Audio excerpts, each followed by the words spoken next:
Welcome. It's time. Yokoso. Time to accept Welcome back.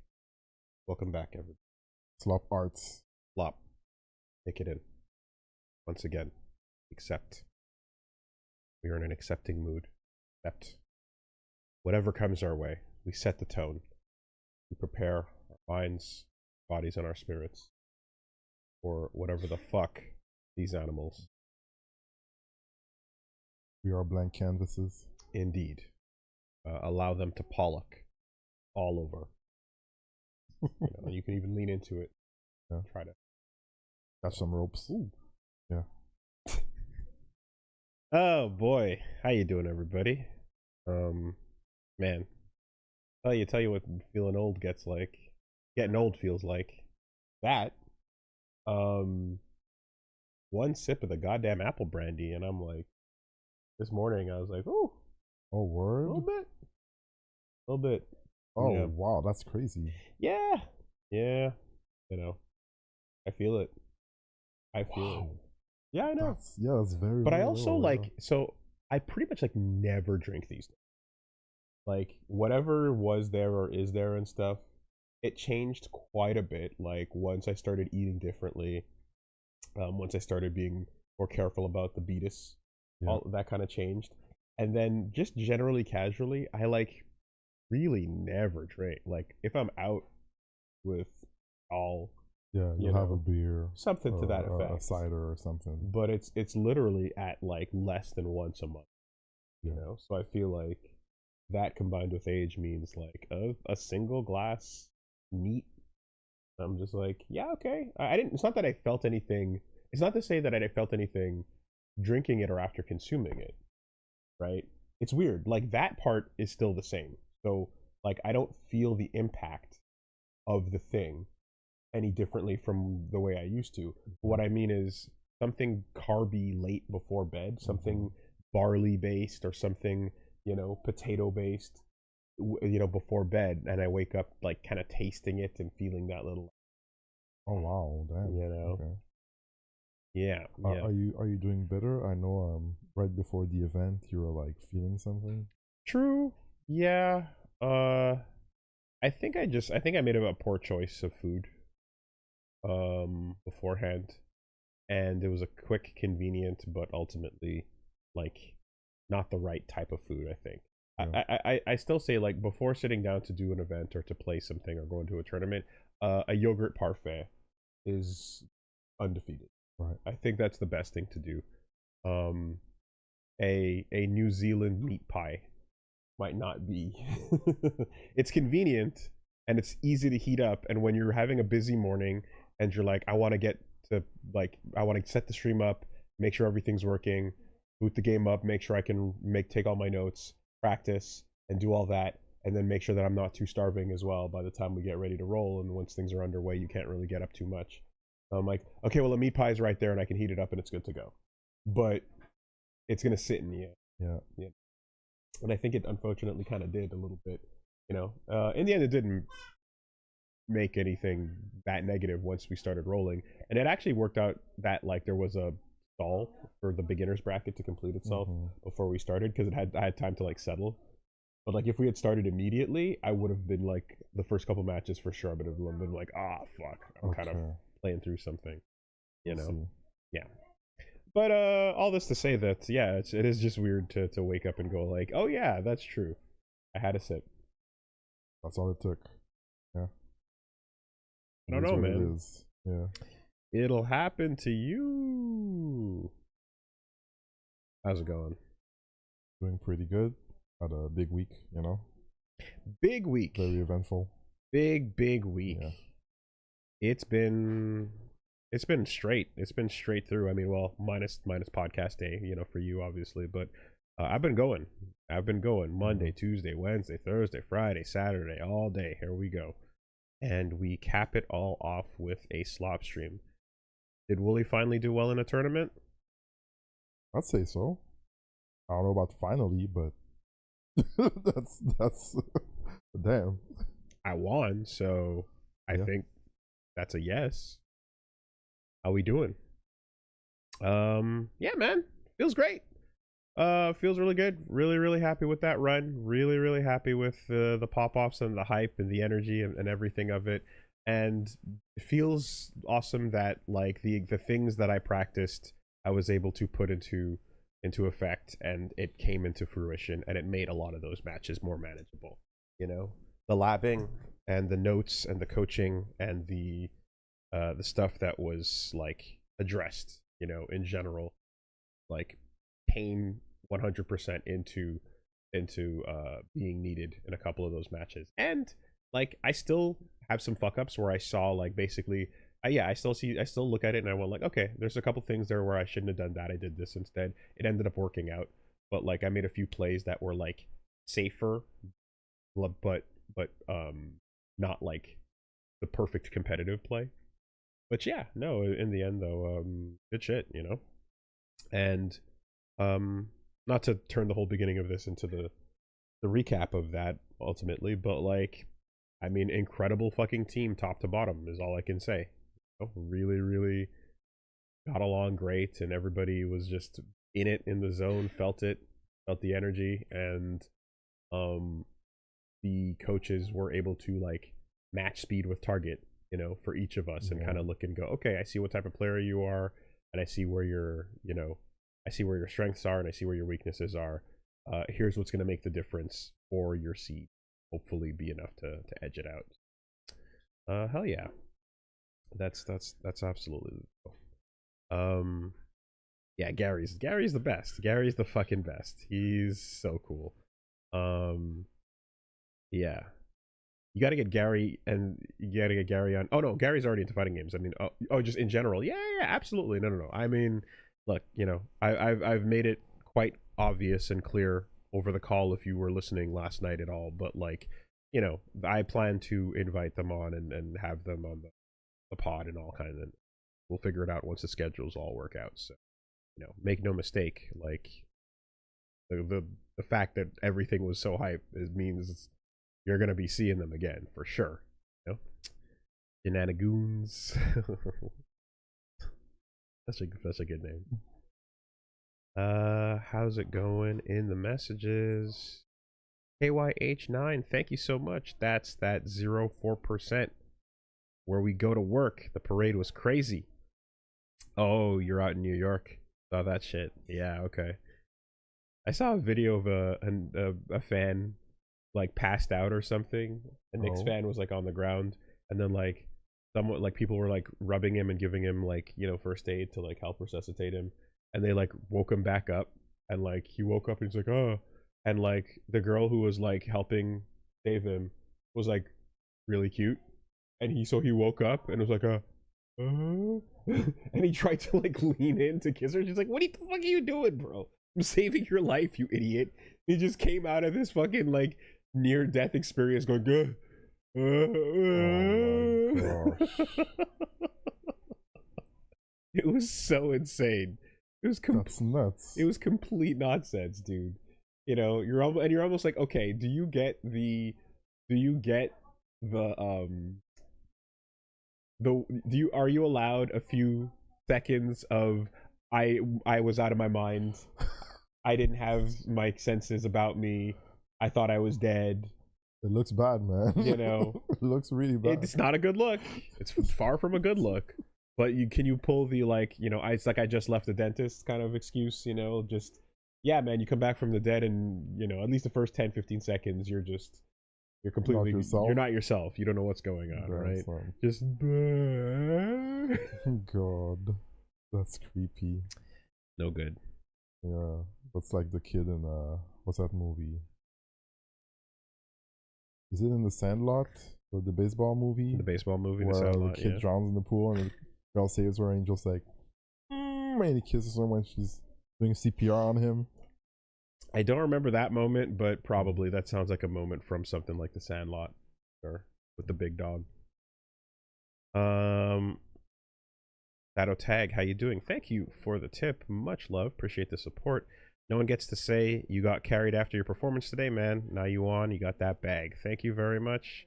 I appreciate that. Yeah, some people were meme posting, you know, for the lulz, and that's that. But some people were genuinely like, fuck you, and it was just like, all right.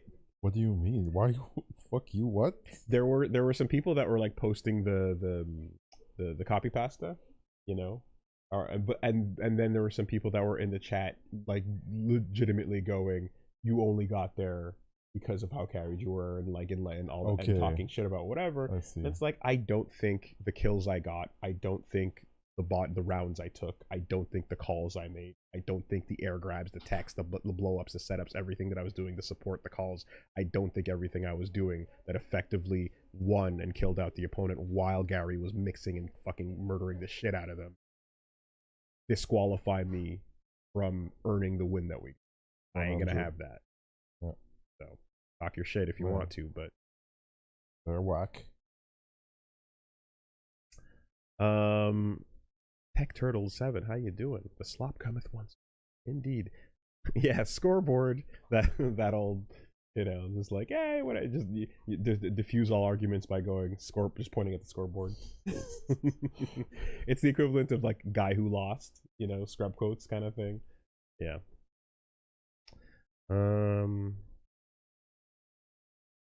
Layana Omoto, how you doing? Thank you. Woolie, I know you mentioned on the podcast a few times you're frustrated with the best friends kayfabe about you, but I can tell when I was young to believe enough in everything Matt and Pat were saying about you. I thought you were the coolest. Well, thank you. That's very kind. Yeah, no, it's whatever. It's a billion years ago and it's a bunch of nonsense jokes, but it really just there was a certain point in time where I've told you about this, you know, in the past, but yeah, there was a certain point in time where just like what's up or it's just like okay I appear to be the butt of every joke, what's that, I'm like, oh, they have nothing else to talk about, so it's time to make fun of Woolie. Got it. Like there was a point in time where it's just like, well, there's that old, we can dig that old one up, you know, there's nothing else to talk about right now, all right, here we go. And there was at least a moment in the, you know, the towards the end of the channel, beginning of this one, where like people were getting it twisted with the like what that entitled them to talk to how that entitled people to talk to me type of thing, and I think those people got a rude awakening and are no longer. So good shit. Rest in piss. Curious Bichon, how you doing? Thank you for the bits. Welcome back to the pit. Well, it's wild to me that you made your persona before John did. Did I? I guess Joe is technically a persona. Is it not just a playable character in an online video game that happens to be a Hrothgal? And also, I mean, if you really want to get technical about it, we've been asked about our personas for years, and people have been pushing them for years. And I have been drawn as a Komodo dragon. I have been drawn as a lion. I have had many fan art interpretations of myself in persona form. So, to be honest, I mean, the earliest I can think of was like probably like 2016 or some shit. So it's like, this ain't new. It's just not really pushed for SummerSlam. There are many out there. They're just not all, you know, getting broadcast. Yeah, I've seen Mammoth as well. I've seen Woolly Mammoth, of course. You know, I've had one of those too. Yeah, people have taken cracks at it, so not truly the first. You too as well, I think, at some point. I remember you at least once. Really? Someone asked us, "Hey, what were your personas?" I remember you kind of like pondering it for a moment, but I don't remember what animal. I forget too. Well, there you go. I forget too. I'll let the people decide. Well, and that automatically means, but it's never real. It's never canon until it's something that you decide and you want. Because people can make the version of you, and you go, "Oh, that's really cool." Okay, yeah, true, but it's not necessarily. But until you're like, thing. "This is me. Yeah. This is who I am," and I'm ordering the suit right now. You know? Custom made. That's it. Okay, I see. Yeah, it's not like a nickname. Not quite. Yeah, not quite. Sometimes you don't choose your nickname. No, I saw compilations. I saw like me barking, going nuts. You know, as getting dropped over some some overlays in footage. Someone posted an old one of like us from years ago where I was talking about, I don't know what it was, but whatever the context was, I was talking about like purchasing a tail of some kind in a game for something. Oh, was it maybe Armored Core? No, I don't know what it was. But either way, someone just overlaid like a skunk tail like accessory, Okay. and I was like, "That's the tail I want. Look at that shit, isn't it sick?" You know. So they're out here. Kites. I was talking about kite tails. That's what it was. Yes, I was like, "That's the tail I want. The long tail that does lots of twirls.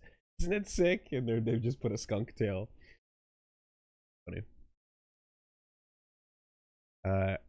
XSXY local singles. How you doing? Long time no see. Hey, Woolie, to touch on the podcast, you saying you were surprised TFT players learned 2x KO. I didn't say that. That doesn't sound like something. Did I say that? That doesn't sound like something I said. That sounds like a misquote. Doesn't sound right. I'll continue though. To be honest, I don't play fighting games, but I use habits you talk about when I play League. Footsie's mental games, all the same. You've unironically helped me with League since 2009 or so. Wow. Also, damn it, I've seen that Jolene shirt for like months. Yeah, the fun one. That they caught on. To touch on what you were saying on the podcast, you were saying you're surprised TFT players that they caught TFT players learned to. Oh, that I'm saying a TFT player was skilled and able to transfer those cross skills. I see. Okay, that makes more sense. Yeah, because I'm like that. Because still, maybe I didn't elaborate the point well enough. Maybe the phrasing wasn't correct. If you watch the conversations we've been having throughout the week, with me talking to Frodan, with me talking to Deathy, who come from Teamfight Tactics and Deadlock, respectively, what I've been repeating oftentimes to both of them was actually about how immensely transferable skills are between other competitive genres and fighting games. So I don't think I would have said that again, because I truly believe and have many times repeated that when you start getting good at anything in life, competitive, right? The people who are the best at that thing begin to look at it from a really like, it's a computational thing of just like input and output. What is excessive? Am I doing something that gives my opponent an advantage? If so, trim that out. Am I doing something that relies on a complete coin flip? Why go for that when you can do something that increases the advantage towards you? Anything that is like not exclusively turn-based, but is about like timing based, then frames come to matter. They come to play. If the thing involves you reacting to something based on your ability to press a button in time, be it a mouse or a keyboard or anything, you're going to be talking about frames, and you're going to be talking about like things like APM. So yeah, getting competitively good at any one thing transfers immediately over, and you start looking at other things in the same way and going like, okay, you basically, what you do in every genre competitively, once you learn how to be good at one, is you skip past the button mashing phase, right? Because you learn early on in the thing of your choice. If you're fucking god tier at FPSs, if you're god tier at DDR, whatever, you learn very early that button mashing does nothing and is actually bad, and is just, it's the way you play games as a kid ultimately, where you're just doing things and hoping for a good result. But then you learn that like actually doing what the game is asking you to do, and doing it when it asks you to do it, and then in some cases doing it in response to what an opponent is doing, is what you should be going into every competitive thing with, right? Yeah, no, that makes sense. But yeah, I guess it's a skill to like be aware of the skills that you have in a certain domain or discipline, and see what you can transfer to the other one. So I guess anybody I guess really competent at one thing will see like, okay, well, I can't just do random things. I'll have to like pull out something that's stable, you know, like understand like yeah, basically. Yeah, someone just said like yeah, like learning the map, you know, and so on. Like literally doing random things is not how you win, and if you are doing random things, you should not set your expectations to it. And if you do random things and you have teammates that let you win regardless, that's likely because someone on that team is not doing random things, or you are a group of people that are all doing random things and your opponent are doing random things, and then the roll of the dice decided who won the day. You know? The moment you start deciding to skew that by removing the random from the situation, you'll find your win percentages going up. And that is the perfect mentality to go into anything and like start being good right away, you know. Another aspect of it too that is broken tier is having a mentality that like you lose a game, you lose two games, you lose a first couple of set, and then you go check your replays and go, what did I fuck up and how do I not do that next? Right?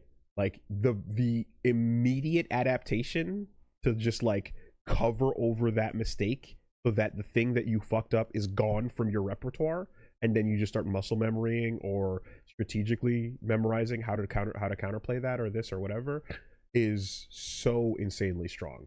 And that's something that takes effort too, that I think a lot of people probably aren't putting in many cases, where they're kind of just like, you know, just again pressing buttons, trying to have fun with it, just trying to wing it around. So not everyone kind of takes this approach, and to be honest, like for some people this approach is like not fun.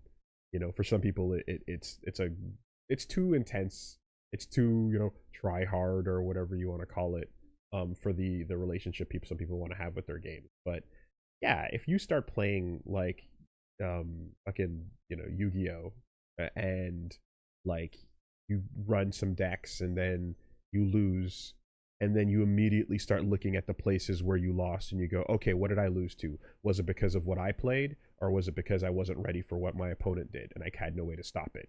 And then you immediately start going, what can I do to potentially stop that if it were to come back around? Like your improvement, that XP bar, that strength is going right up, you know. And you learn that and transfer that into any other thing you start. So yeah, that's why I think Frodan and Deathy did so good. I fucking respect that approach in game. I think it's super cool. We ended up talking about what was I talking about? I had an analogy, but it's gone.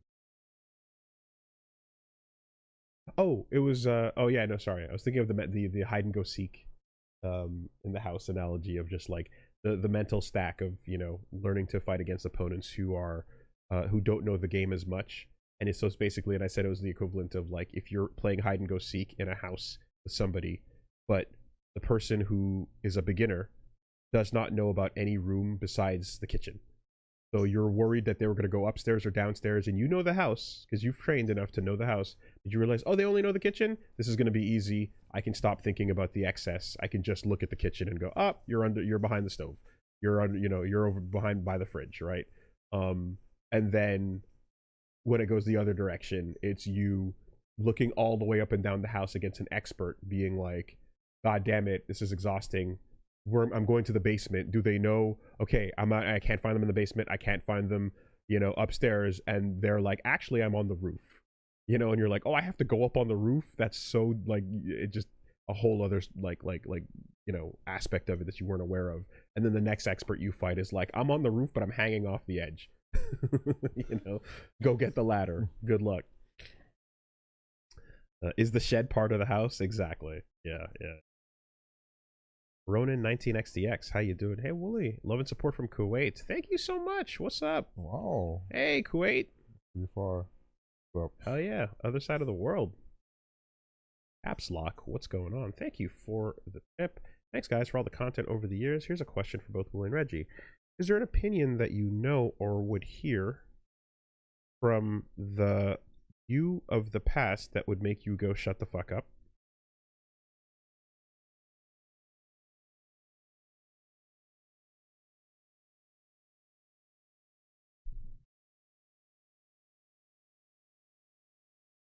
Okay, I guess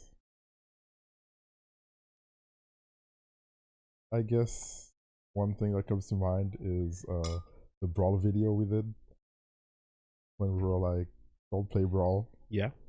Yeah, I'd be like, alright, play Brawl if you want, if you like Brawl. You know, fine. It's not that serious. Wow. Okay. Brawl is not a disease. Brawl is not a disease. And you don't need help if you play it. Yeah. It's not what you were looking for personally.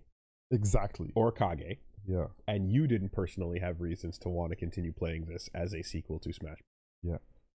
However, it's fine. It's fine. It gave us a bunch of good mods.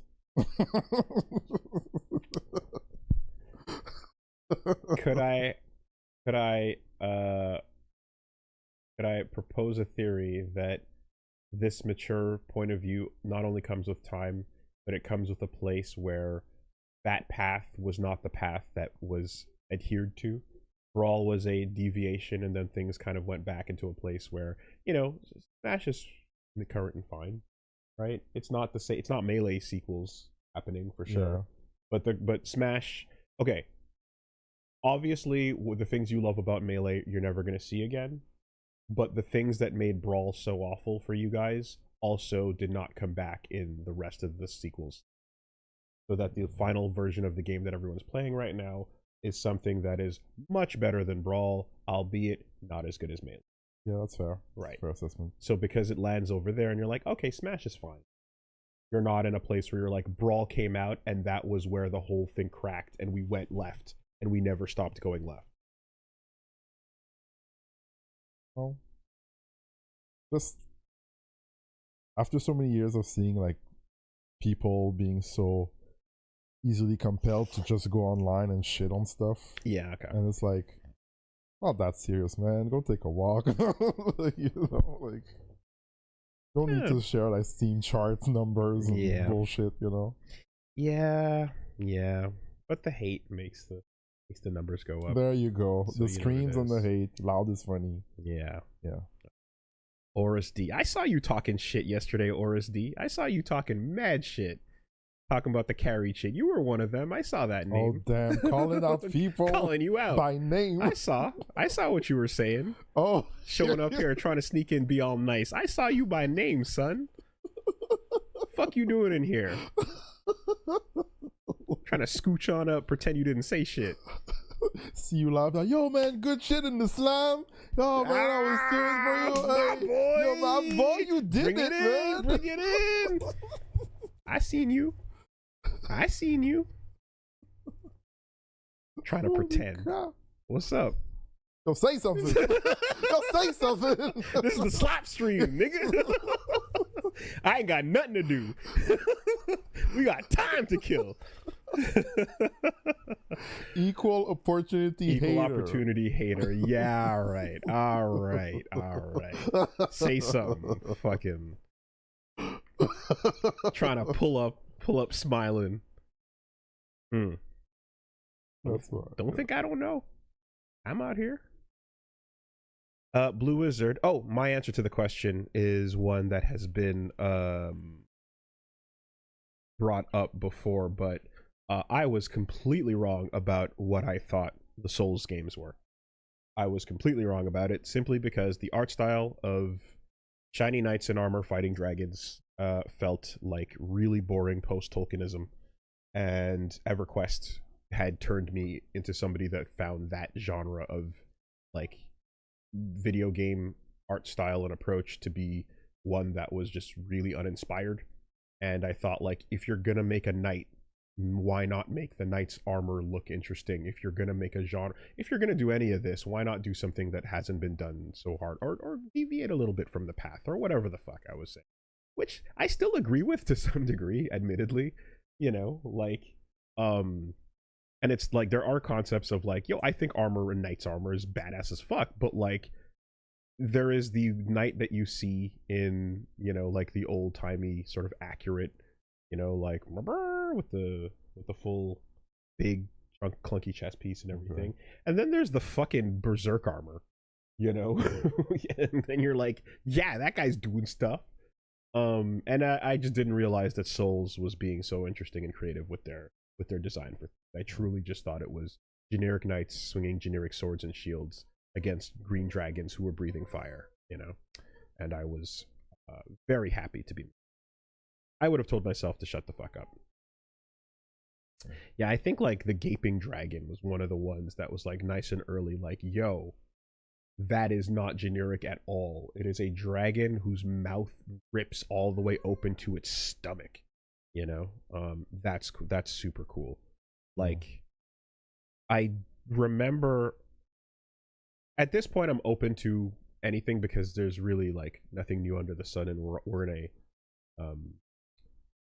a world of, you know, referencing the reference of the reference. Like I remember a time when I was kind of like, why even go for a dragon? Why not design your own monster that that has its own threatening ways of antagonizing your characters or your plot or your world in a way that has not been done, but you know, like it was just that, you know. And sometimes it's like, because I like dragons and I want to do a thing on a dragon. Okay. You know, but there's definitely a time and place where I was just like, no, like do something else. But yeah. Blue Wizard, what game do you wish you could unplay, like never to have had experience?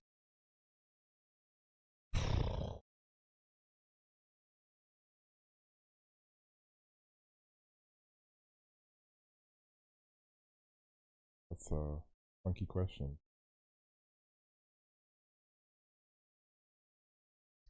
So, Omicron, David Cage games, and Reboot, as much as I suffered for them, I did record my suffering and upload it to the internet so that it became content, which then allowed me to use it as a, you know, as a part of my resume. So I was able to gain something from that suffering. So I have to think of something that damaged me that nobody saw. You know? Do you have any? Trying to think. Shenmue 3. Shenmue 3 was a net negative on me in my life. And not only is it horribly boring and bad, but it actively goes back into my past memories of the series and makes it worse and shows me that maybe this was never good, actually. And the positive memories I had of Shenmue, maybe I was wrong to have had them. So yeah, I'm gonna say Shenmue 3. I don't have a proper answer. The things that I'm thinking of are things that, you know, like I don't really play games recently, you know, and the old games that I think of are probably games that are loved in some way. Like the first thing that comes to mind is probably the first time I was disappointed in Final Fantasy, and it was FF8. And I know some people like FF8 and they love FF8, but for me, I was like, ugh.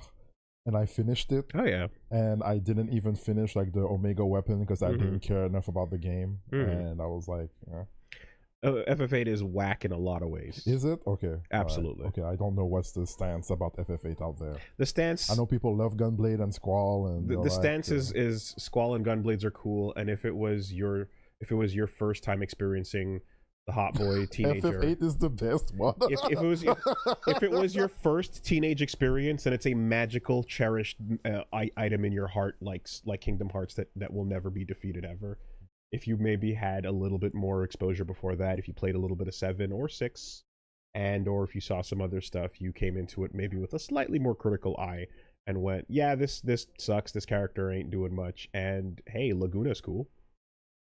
Yeah. But wasted potential. Triple Triad is awesome. Yeah, I played 1.6.7 before that. Yeah. And then like everybody said, okay, try Chrono Trigger. Yeah, okay, that's great, you know. And then you try FF8 after playing 6 and 7, and you're like, it doesn't hit quite just right. And I remember the magic and the weapon level up system being like awful. Fuck junctioning. All Okay, it my was bad, homies hate right? junctioning. Okay. I stopped. It turned me the fuck off. I bounced off hard multiple times at junctioning. The first time I tried it, the second time I tried it, the junctioning tutorial, I said, I fuck this. Fuck, I hated it so much. I was so upset at it. It really, really, really made me mad at the time. Anyways, yeah. Yeah, no, you're not stirring any pot. Okay, cool. With that. Well, then that will be my answer. Sure. Nidu Furin, how you doing? Speaking of transferable skills, I want to thank you guys for helping me find the right mindset for getting into fighting games with Street Fighter 6 some time ago. I found the most transferable thing has been a growth mindset, really having to put in the effort and time to get good. Getting my ass handed to me for months, learning jury really helped me shed parts of my ego and learn to love creating more too. Thanks for all you guys do. Loving the streams lately. Thank you very much. That's awesome. That mindset shift is a lot of hell yeah. I think that's great. I think that's great. You know, not to get too like ethereal about it, but I do believe that there is like the skill, there's a benefit to learning that, like, you know, when things don't go your way, but there's still something you can learn from it. The whole like turn that L into a lesson bit from years ago, like, applies outside of that context. Yeah, applies to life. Yeah. There are times where you just get rocked by some shit that makes you very upset, but there's something in the middle of it that is actually quite useful to you. And if you are able to, you know, legitimately like manifest that knowledge in a way that is going to then be helpful in the future, then you absolutely get something out of that. That's a concept that I fucking love, and is a major one in my life. The vagabond tattoo I have is about exactly that idea, is like finding something useful out of a dog shit situation and using that thing for what it can be worth to improve your situation, even though it's objectively terrible all around. It was useful in this one way, you know. So yeah, that's a mindset that'll help you all the way across the board. Hell yeah, glad to hear. Mothman Kisser 69. It was so fun watching the Sajam Slam. Hope you all had fun. I'm a newbie fighting game person, and the Slam legit is making me want to give a proper crack at SF6s. Oh, let me tell you, now is the best time to get into Street Fighter 6, now with the critically acclaimed modern mode, which makes it easier than ever to get good at fighting games. And with the upcoming Tifa from the Final Fantasy series making a guest appearance, as well as Yasmin, the brand new protagonist from the Philippines, looking awesome as hell, there is a whole new slew of exciting things coming to the world of Street Fighter 6, so I highly encourage you check it out now.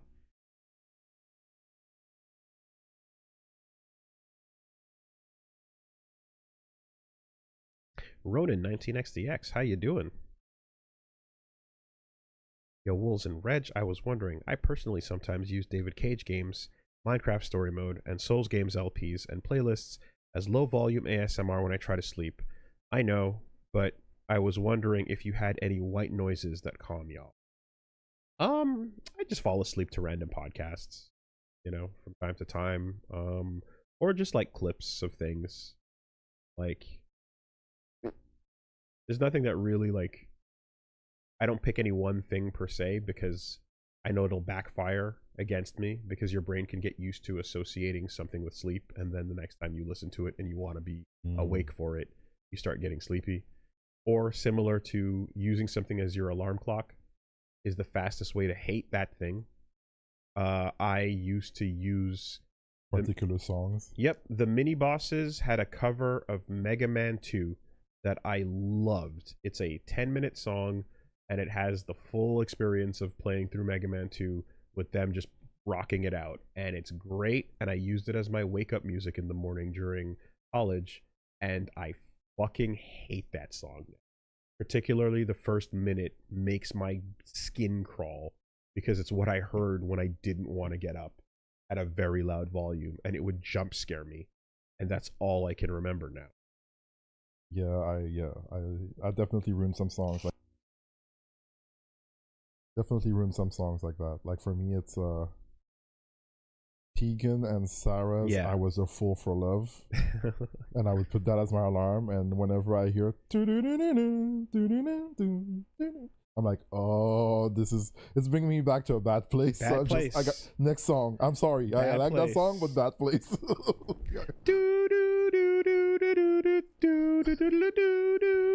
Oh my god, it started like that? Yeah, no, okay, that's ruined, yeah, forever. It's the beginning of Mega Man. Yeah. Like fucking every time you finish the level, okay. Yeah. My friend Josh. I don't fall asleep while listening to things. I used to, like, a long time ago during like maybe university. I would like put something, some song or a video or whatever, and just fall asleep. But I don't like to do that anymore. I'd rather be like silence, just darkness if possible. Yeah, I'll get tired watching something. Like I'll put a stream and like, oh okay, like they're playing Darkstalker in Japan somewhere. All right, let's put that in the background and read some stuff. Get tired. All right, go to sleep. Close everything. But yeah. My friend Josh used to play the intro to The Big O as his wake up music, and what's The Big O? The Big O is an anime from the Cartoon Network era. Okay. With a big robot with big cool shotgun fists. I see. Only Big O is the nickname of a sumo wrestler, but never mind. Keep going. Nah, Big O's a mecha man. That's a robot. All right. He's cool. And it just starts with Big O, Big O, Big O, Big O.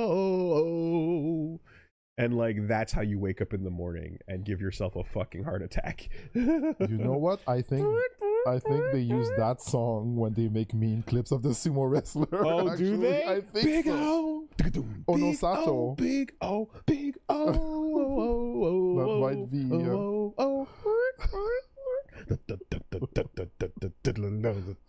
It's great. It's great. You want to not ruin that song. Yeah. Got it. Yeah, what if Bruce Wayne from the Batman animated series had a giant mech and was piloting it? Rad. And he's a negotiator trying to stop the problem. Really cool. Very cool. In fact, it's one of the coolest mechas ever made. There's a lot of mechas out there. Yeah. That it is top 5 for me, top 3. It is super cool. Got it. Yeah. The control. Okay. When you piloting a robot, there's a lot of things I like about the whole thing, and you know, you've heard me chat about them being cool and whatnot for years now. So I apologize for the, you know, whatever. But like, something that doesn't always come up, rarely ever does actually, is like, okay, the cool look of the thing from the outside and what it's doing and how sick and stylish and sleek or big and clunky and fucking is dope. But the cockpit and how the cockpit works is something that often gets overlooked or is not really that well thought about. Okay. And there's a lot of shows where you just have a chair, you've got a couple things like this, and you go and you got some foot pedals, right? Okay. Or you've got like G Gundam, where they're standing on a platform, punching and kicking, doing martial arts, and the robot itself is mirroring what they're doing, right? Okay. In the Big O, there's a giant like ring around the pilot, and on the ring are the sticks that they're holding, and he cranks them back and swings them around so that the robot can punch with hooks. Rotation. And he swings them physically to make the punches happen. And then when the big impact happens, a pile bunker in the elbow unlocks and hits the thing, and then he fires it, and it blasts the fuck out of whatever is happening. And there's a nice animation of click, bang. Okay. That's right. The best. And for a detail that is like yeah, you know, the cockpit being a really cool thing, and that's a part of why you love it. Like that does not happen often enough. Okay. Yeah. So there you go. How's it going, Serious Bichon? Thank you for the bits. Appreciate the support. Taking the generic fantasy discussion to shout out my favorite shonen anime that also formats the hard drive. The Wizard book was on. Wistoria Wand and the Sword. Woolie, the protagonist wants to climb the wizard tower by fighting with a sword. That's fun. That's a fun concept. Yeah, sure. Sounds like one of those visual novel like titles, you know, like is it possible to use only the starting dagger to kill the end boss, you know, or something like that. What if I never leveled up, or only I level up? That's actually the name for that's actually the name for whatchamacallit, solo leveling. What is going on? Numbskulls Live, thank you for the raid, appreciate you. Yeah. Ozrabbit, how you doing? Appreciate the support. People will always be influenced by the earliest game they played, especially in Final Fantasy. No one is immune. Heck, I played a Viera in 14 because of Final Fantasy Tactics Advanced. And because Final Fantasy Tactics Advanced was my first into the series. Yeah. Yeah, 100%. 100%, you know. But like that is true, and just in the same way that like the things we played and were influenced by, we you know form our opinions on and are locked in for life on that.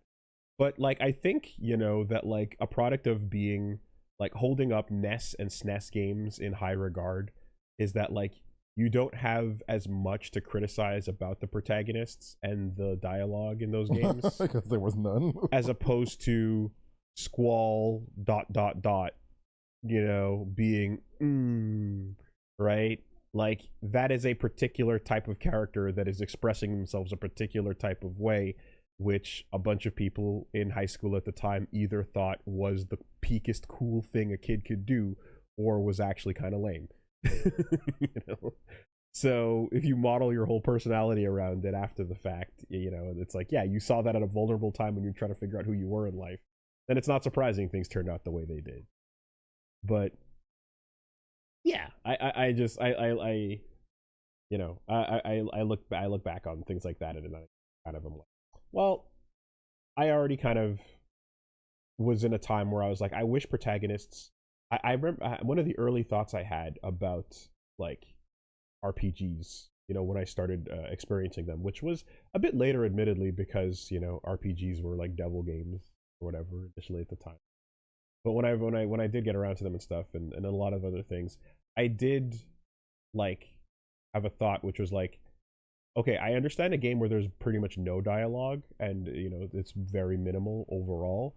But when you have a party of people that are full personalities, but you have to play one that's always quiet so that you can self-insert or that they don't say anything that would be too different from what you, the player's opinions would be, that always bugged me, you know, and like even like in an early thing, like I'm like, okay, you're not like in a game like FF7, right? Like it's back then, like Cloud looks cool because he has cool hair, and he's you know he's got a cool fucking outfit on, and he's got an awesome weapon. Yeah. But Barrett is fun and yelling shit, Yeah. and being a character, and he's taking care of a kid, and he's being a dude. Yeah. And I've always had that thing of like, why do the supporting characters and things get to be real people? Yeah. But the protagonist is just kind of like along for the ride guy. And he smiles on the box, and he's got his big sword, and he's like, I'm here to adventure. But like it's everyone around him that has opinions on things and turns to goes, right? What do you think?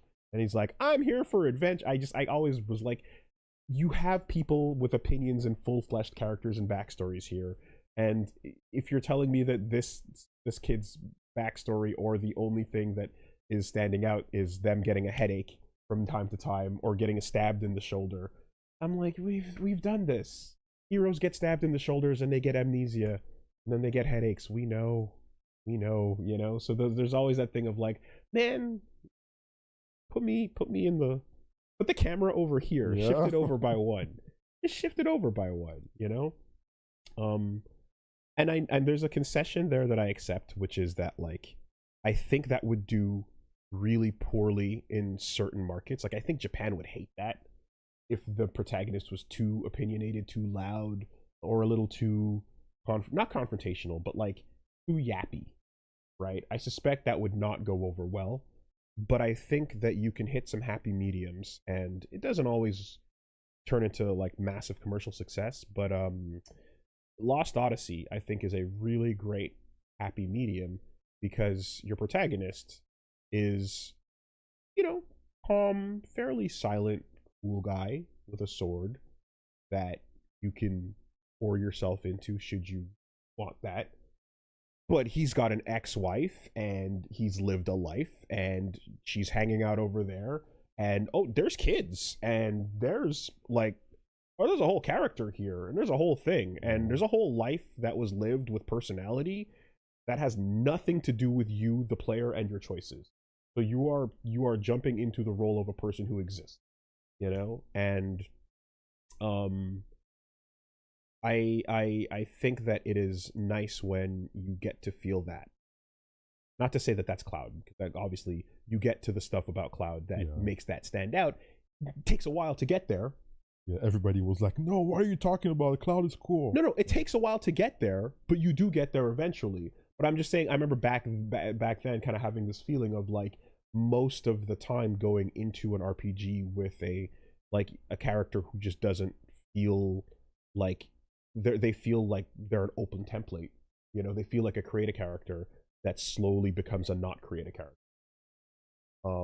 Which is why it's also like fucking sick when you wake up as fucking Harry Dubois and you're like, oh my god, this is not me. This is horrendous. Someone else. You know? Yeah. And yeah, you know, that this applies to Chrono Trigger. This applies to a lot of things. Like, but I would I remember having this debate with like people about Gundam Wing as well, and about like Hiro Yui and like how like his personality and the way he, you know, the way he is and the weirdness of how flat he is and all that is like it's part of the backstory about who he is and stuff.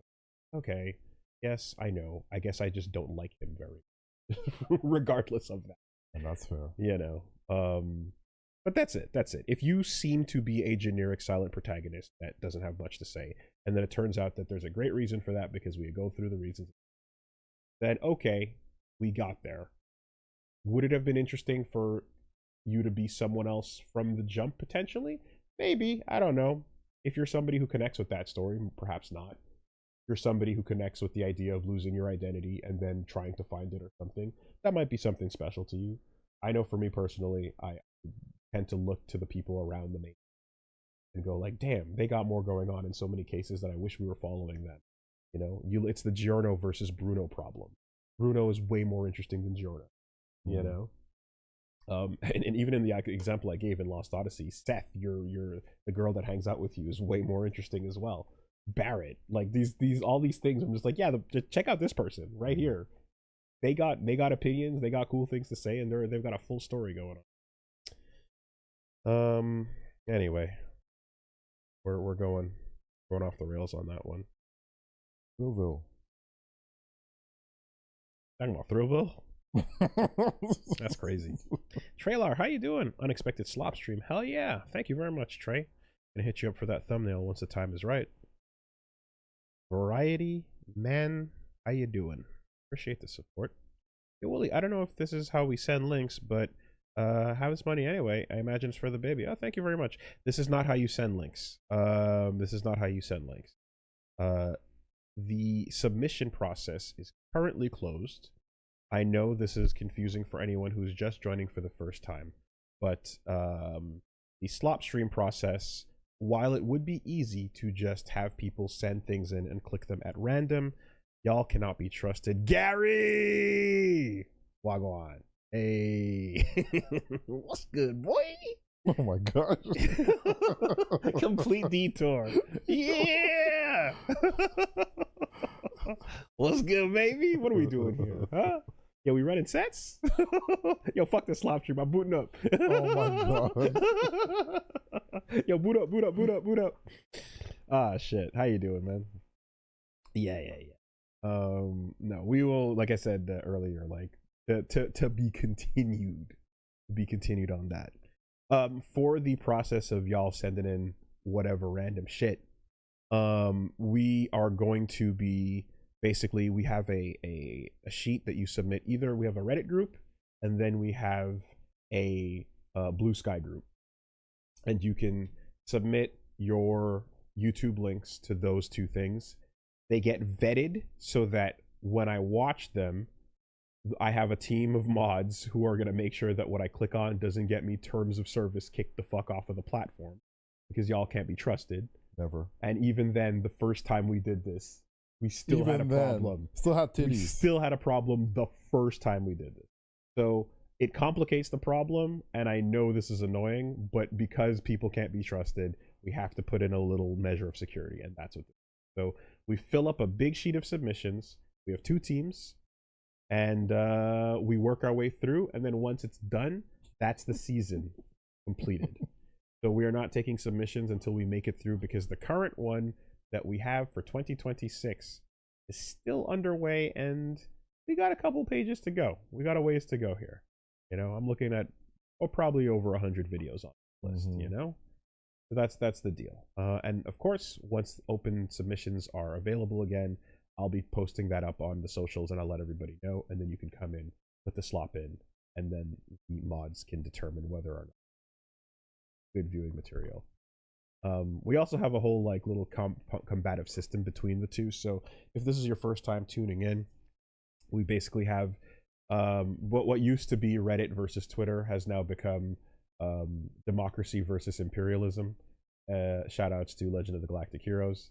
And we even have a little life bar system in place, so that every time somebody makes a submission that ruins the energy and makes us skip, we put a skip marker on it, and we jump over to the opposite side, and they take some damage. So there's 2 life bars right now. These have been distributed by the mods. Sometimes I feel like there's mines placed for us from time to time, but overall it is competitive slop streaming. It is competitive, low effort React content with a little bit more effort put into it. And yeah, I think with that, oh, sorry, just see a couple more messages popping up, but we're going to start in just about a second. Afterman, how you doing? Thank you for the 73 months. Apparently the Bleach manga is coming back. Man, don't be talking to me about that shit. I don't know about, I don't know nothing about no Bleach. That's crazy. That's nuts. Is there more story to tell? Why would you bring it back? Why wouldn't you Boruto it? Just Boruto it. Hey, just make a new series called Detergent and fucking, there you go, and move time forward. Tide Pod. That's crazy, man. Asuna, this isn't skip anymore. We switched to the likes bar structure. So we switched the likes so that the bars actually hit empty by the end. Man, that's a strange way to go. Asuna, how you doing? Thanks for the tip. Yo. Someone shilled Wuthering Waves X Edge Run Cross Edge Runners collab, and I'll co-sign that. It's one of the it's one on an FF14 near raid level. Was disappointed by the Strive and Lucy story, only being a short arcade mode type thing, and so it made up for that as well. Yes, I did see the cutscene, or rather, I did see the trailer for it. Wuthering Waves Cross Cyberpunk Edge Runners is more than just a crossover, like a full content chapter of the story, and there's like a really great part about Lucy searching for, for people. Okay. And about what things might be like when they find them. Gotcha. So it looks pretty. I'm interested in that. Executioner, how you doing, Hunter? Yo. Happy sloppy Sabbath, fellas. Oh. God damn, bro. Not the sloppy Sabbath. Yeah, yeah. You're just covering my whole fucking childhood with that one.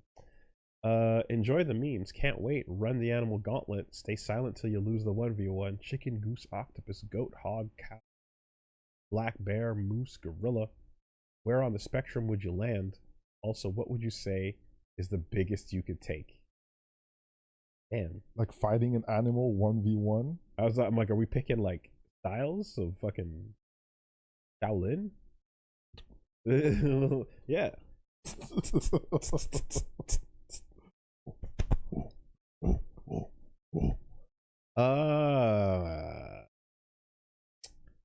I like which do you land on the spectrum of all those things? I like octopus the most.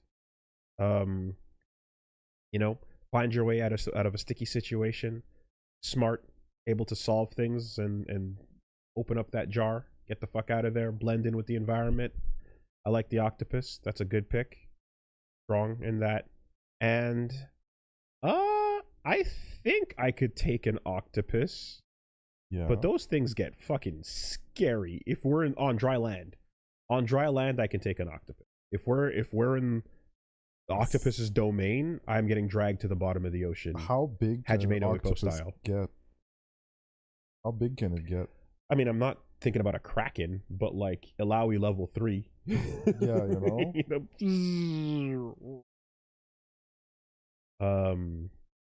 If we're talking about a regular sized, it'll wrap around your arm and you can hold it in your hand like type squishy thing. Okay. Yeah, that can jump on your face and fuck you up, man. Yeah. That could suffocate you and get inside your throat. Yeah. So, like people who eat like the live octopus and choke on it. Yeah. Goat.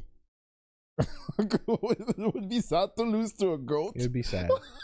They can be pretty aggressive though. Yeah. Goose, get the fuck out. You are not winning the goose. The goose will not stop.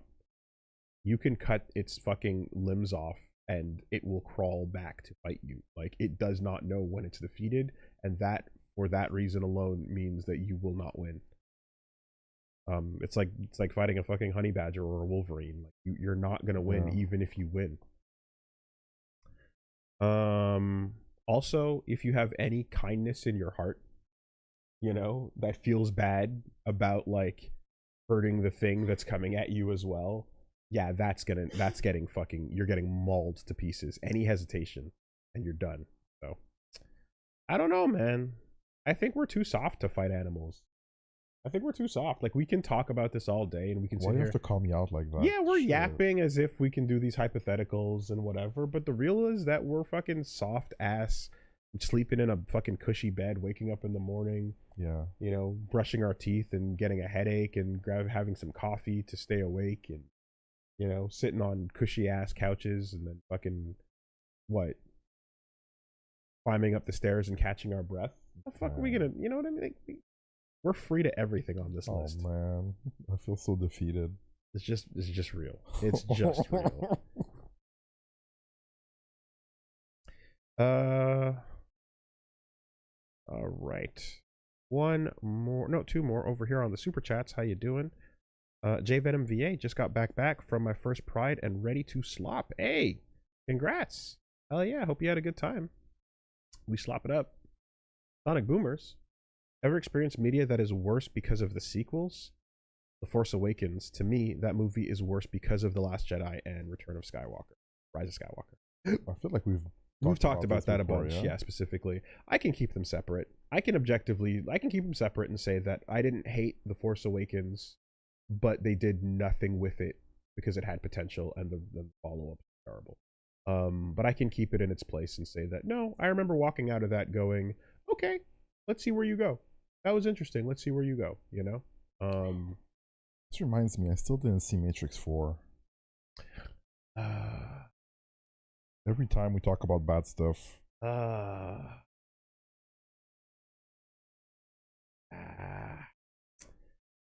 damn it, man. That movie does one really cool thing, and the rest is fucking dog shit.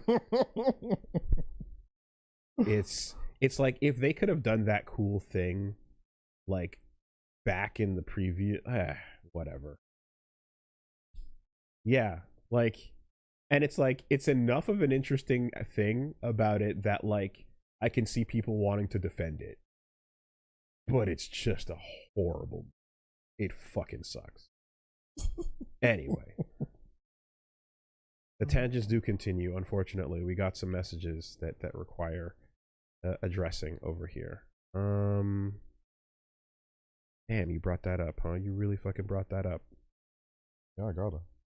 Melfina Starwind. Ooh. Hey, shoutouts to the fucking outlaw star name. That's cool. Hey,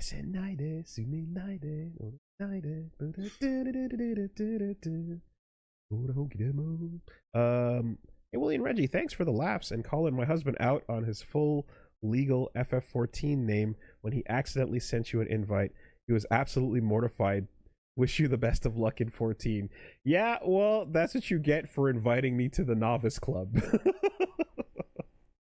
That's what you get. I don't know what them. I don't know what it is. I don't know who. I don't know what. But if you do that and you know I'm on stream, you know the date. You know the word. What's happening more than I do. So you enter into the territory of that occurring. You know, if you know that when you send an invite to someone, it gets displayed on screen, then you know your name's gonna pop there. And if you know that I don't know what this game is or what that message means, you know there's a decent chance that I'm going to read out the message that pops up on screen suddenly for no reason. So, well deserved. You absolutely bought that and you fucking own it. Good shit. Suicide for Dummies. How you doing? One of my favorite shows, Patriot. The main character has a spy who loves country music, gets captured, and they make him listen to American Pie on repeat for 2 months, utterly traumatized. I've heard about that. Music is torture. And what is up, Chugly? Thank you very much for the super chat and the donation. Appreciate the support. This is for the FF14 streams. Hope you're having fun. Thank you very much. I'm glad you're enjoying the streams. Thank you for checking them out, and thank you for have fun. We got one more that came in on the Twitch side. Hey, the Wolves and the Reg. Hey, the chat. Want to say this weekend has been great. My toxic supervisor finally got fired after 2 years. Gave my dad scratch tickets for early Father's Day. Won 3 times the money I spent back. And my order of regional Japanese eel-flavored cola came in Maine early. And now to finish off the day, I got you guys watching the slop. Thanks. No problem. Japanese eel flavored cola? Zoom in on it. That's a paragraph of stuff, but only 4 words pertain to Reggie. I'm like, there was a whole paragraph of events there, but only 4 of those words meant anything to Reggie. Zoom in on it. Let's take us through. But like, how? When and how and why and does it regional Japanese eel flavored cola? What the fuck you know about that? I never heard about that, man. Get to importing. What? I gotta look it up. You know what? I am disappointed you didn't pull up with some on you. After the last couple slop streams where we'd have a little taste test of some weird shit. Was what was it last time? Marshmallow s'more ramen. I want to say we had s'more flavored ramen over here, as well as weird sodas. I'm kind of disappointed you didn't already pull up with some shit like that. Not great. But yeah, okay, blending real eel extract with like classic soda. Slightly fishy and savory barbecue aftertaste. You know, I always said I wanted my soda to taste more fishy. You know? Once in a while. You know, you gotta get all these good flavors going. What the frick? I can't get that here. Holy shit. I can't get that here. I would have to like import it on some special Japanese service. I'm sure there's the back of some shit. All right, shall we do it? Time to slop. Shall we get to it? It's getting warm. Or cold, depending on how you like your slop. Take your pick. Session bookmark. We left off with Fallen Aces break time, and we're picking back up with Jonathan Blow crying in a dark room about Soldier Boy.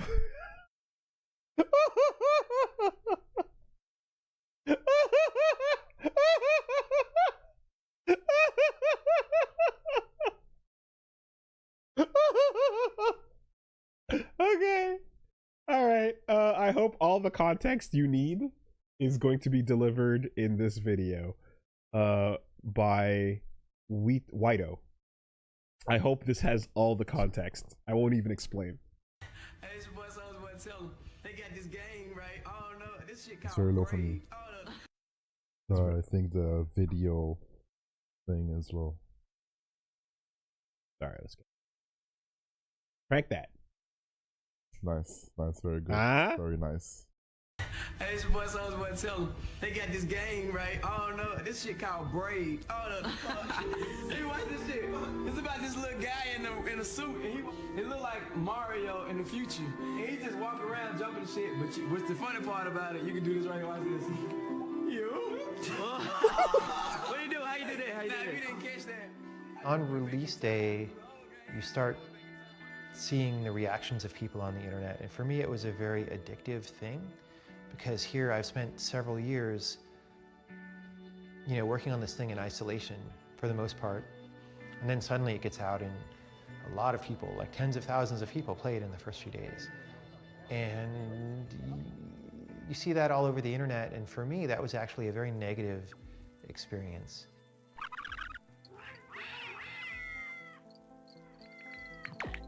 When Braid was coming out, when people would talk about it online, and this was sort of the birth of the really serious birth of blog commentary, of lots of people on blogs writing actually pretty good stuff about what they were playing, what they thought of it.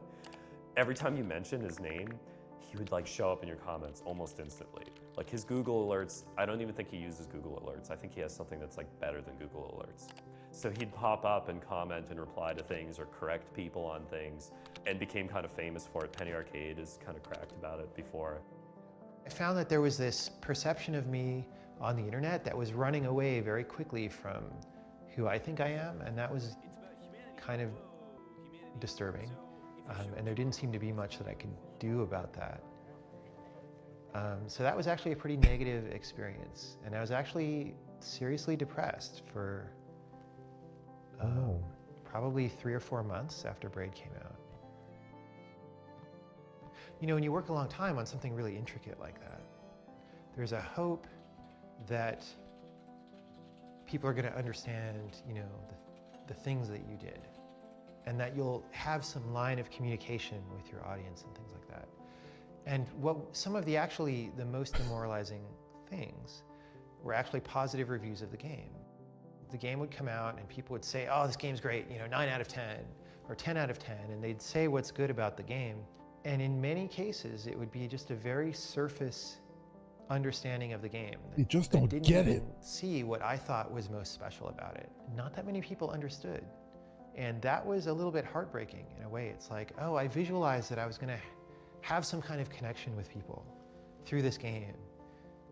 And they think it's great, but the connection isn't there because they're kind of living in a different world still. So they think it's great for some of the reasons that I do, but not for other. Oh! You just walk around jumping on shit.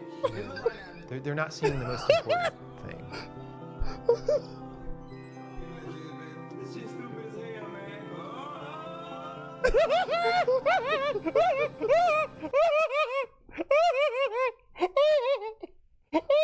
That video is complete, man. It has everything. You don't need more context.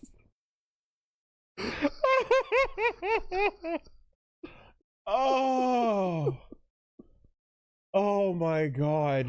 Oh, the fucking journey, dude. Cause did you play Braid back in the day? I have, actually. Yeah. I really liked Braid. That was cool. I thought it was a super cool game, and I thought it really did a lot of shit unexpectedly differently, and I really enjoyed the mechanics. And then I remember Soldier Boy just coming up and being like, man, this game fucking stupid, man. Look, this thing ain't got no point in this game. Like, oh, you fucking idiot. You buffoon. You absolute oaf. right? Which, you know, and then he went on to like scam people in a billion different ways and all that shit. So just the absolute, like, you won't even begin to engage with it. Whatever, fine. And then the part where you're just like, this game was cool and had some cool stuff, and then mechanically was interesting. The puzzles were great and all of that. And then there was a deeper, meaningful plot to the character and the story and the things that they're going through. And like the fact that the dude would just show up online and just be this fucking, it's like, dude, just post and ghost. Like, if you just dropped your stuff online and then disappeared and just let people discourse whatever, Yeah.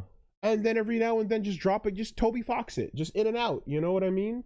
But the fact that you kept like hanging in there to argue with everybody on it, and like then he had these little things, and He was trying to connect with people, man. Why don't you understand? And it sucks because it is a good game and it had these really cool things about it, but people started having the association about like him just coming on and being like pretentious about things, you know, and that really just, everyone fucking just, they're like, you know, they got the ick from that. And then when the next game came around, and you know, it was an even more obtuse game that has interesting things going on with it, but an even more long journey to get there, and then an insane payoff if you get through it all.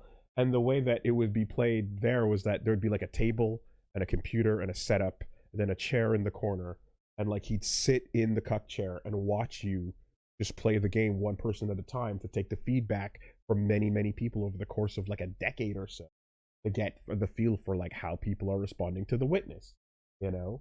And there's some cool stuff about the Witness that I think is dope. Like Pat really hates it, and it doesn't like this discussion. Just there's no oxygen to be had in the room, you know, when we bring it up. But like there's some stuff about that game that I genuinely was like, oh, that's really creative and cool. I like that as a puzzle game, you know. But the moment that you agonize that like the true deeper meaning under the thing did not land with Soulja Boy, you're making creative things for the wrong reason. If the fact that Soulja Boy in a room with a video absolutely being a moron is not connecting with the final moments of Braid where the whole story comes together, and you don't get to connect on that emotional level, you are making things for the wrong reason, man. I don't know what to tell you.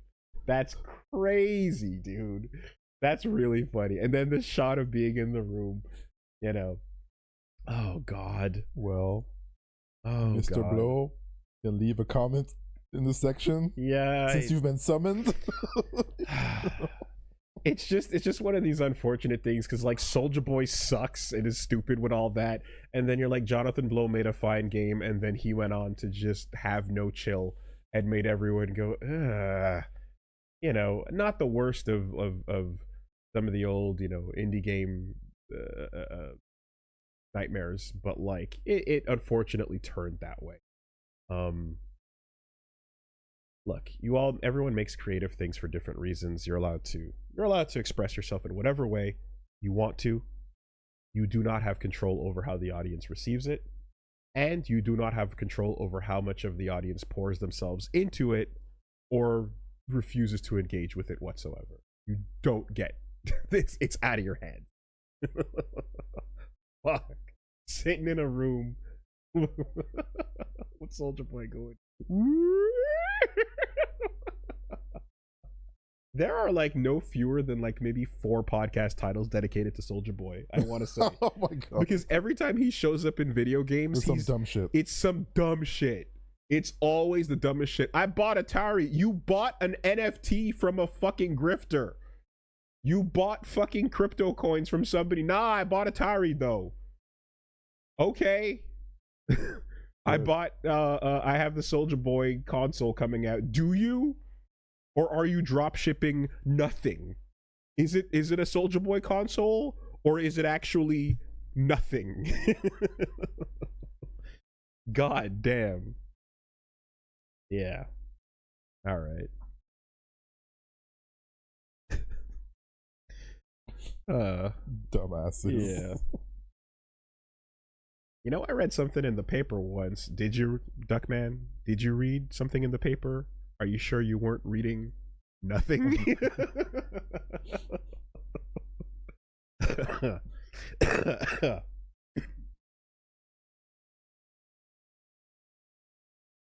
Jonathan Blow. I accidentally became a meme. Oh, this guy. Oh, interesting. I accidentally became a meme. BuzzFeed video. And Interesting. this is that story. This is how it begins, man. My name is Ted Dorfe, but you may know me as Disappointed Black Guy. This Yes. was a really crazy experience, and it definitely showed me a darker side of the internet. Oh. So this all started in the year Every time. 2011. The things that Growing scares up, me my every main time. about this interests job. were video games. My dad Too had late. a PS1 that he got for himself, basically to play Madden, and eventually I talked him into letting me play on his system sometimes when he's not playing video games. Final Fantasy is a series of role-playing games from Japan. There are a lot of them. Final Fantasy, like 1 through 13, each of them has a different protagonist. In Final Fantasy Duodecim, these heroes and villains from all these Final Fantasy universes face off for the fate of everything. So me and my friend Jonah were so young. playing, I don't want to say competitively because we were like sophomores in high school, but we were getting pretty serious, and he would beat me almost consistently at one point with this one character I didn't like. Her name was Preesh. I thought she was broken. She was unfun to play against. Damn, this is a deep cut. This is crazy. Blog at the time, and I felt like writing a tier list of all the characters based off of how fun these characters were to play against. It was this No precise. surprise, my friend's favorite character was at the top, and I kind of just made this post, and this post didn't get any interactions at all. But I think the day after, I got an anonymous message from someone. Initially, I was excited because I wasn't really popular on the internet, so the few times I would get a message, I would be excited, but then I was like surprised by the actual content. Why are you talking about this game? You don't know anything about these characters. You're not playing it right. What would a stupid Yep. know about Yep. doing these combos and stuff? Yep. Oh boy. And I was like, why is this dude so mad Welcome. about my tier list on a Welcome to the handheld internet, fighting bro. game? So I thought it would be funny to play off my emotional roller coaster of me getting this message and then being upset about it. It was a big day because I think I got like maybe like 12 interactions by the end of Boom. the day. I got big on Twitter and Facebook, and then thousands, and then like hundreds of thousands within like a week or two. I think in the first Summoning few weeks, ancestral going pain viral over was kind of Dissidia. exciting. But then after like a month, I was like, you know, what is internet fame? I think the internet is like fake. It's not even a real place. Everyone at my high school knows me, but they Yeah, don't turn off know the me for PC, like walk any out. good reasons, like my character or like my abilities. LMAO. What Oh, the you got High skills. school What was the fuck over is and I started going to cyberbullying? college, I was distanced enough from the Walk meme. away. People would like ask if the meme was me, and I would say no, obviously not, and it would work. I would get away These with it a cut-ins are lot of the time. horrendous. But sometime down the line, I realized that pretending like this person's not me was affecting other people negatively. There was this Brazilian actor that would get mistaken for me all the time. He would have to explain every year how this person in the meme is not him. He inspired me to own up to it because there were lots of videos of him like having to reject it. And I think after a certain point, I was like, you know, it would make more sense to just say it's me, because if I truly don't care about it, I have to also not care that it's me. I think the only reason I made the meme in the first place was because of internet racism that was pointed at me. And then I think even like the meme name itself, Disappointed Black Guy, is like another factor in it, because there's no disappointed like white guy. There's no disappointed guy. There's only the one disappointed guy, and I happen to be black, and it kind of changed how I approach the internet like from then on. On some levels, I do regret becoming a meme because a lot of unwanted attention and stuff happened in my life, but I did make a lot of friends along the way that I don't regret getting. I do have this core of friends that I met on the internet because of the meme that I never met in real life that I wouldn't have without it. So if I had to do it all over again, I guess I would. Drip on point, by the way. I think more good stuff came out of it than bad stuff. Bro, That's very real. a fucking Dissidia tier list racism post. That's what that was about. The whole time. That's how it started. Of course it was. Why would it be anything else?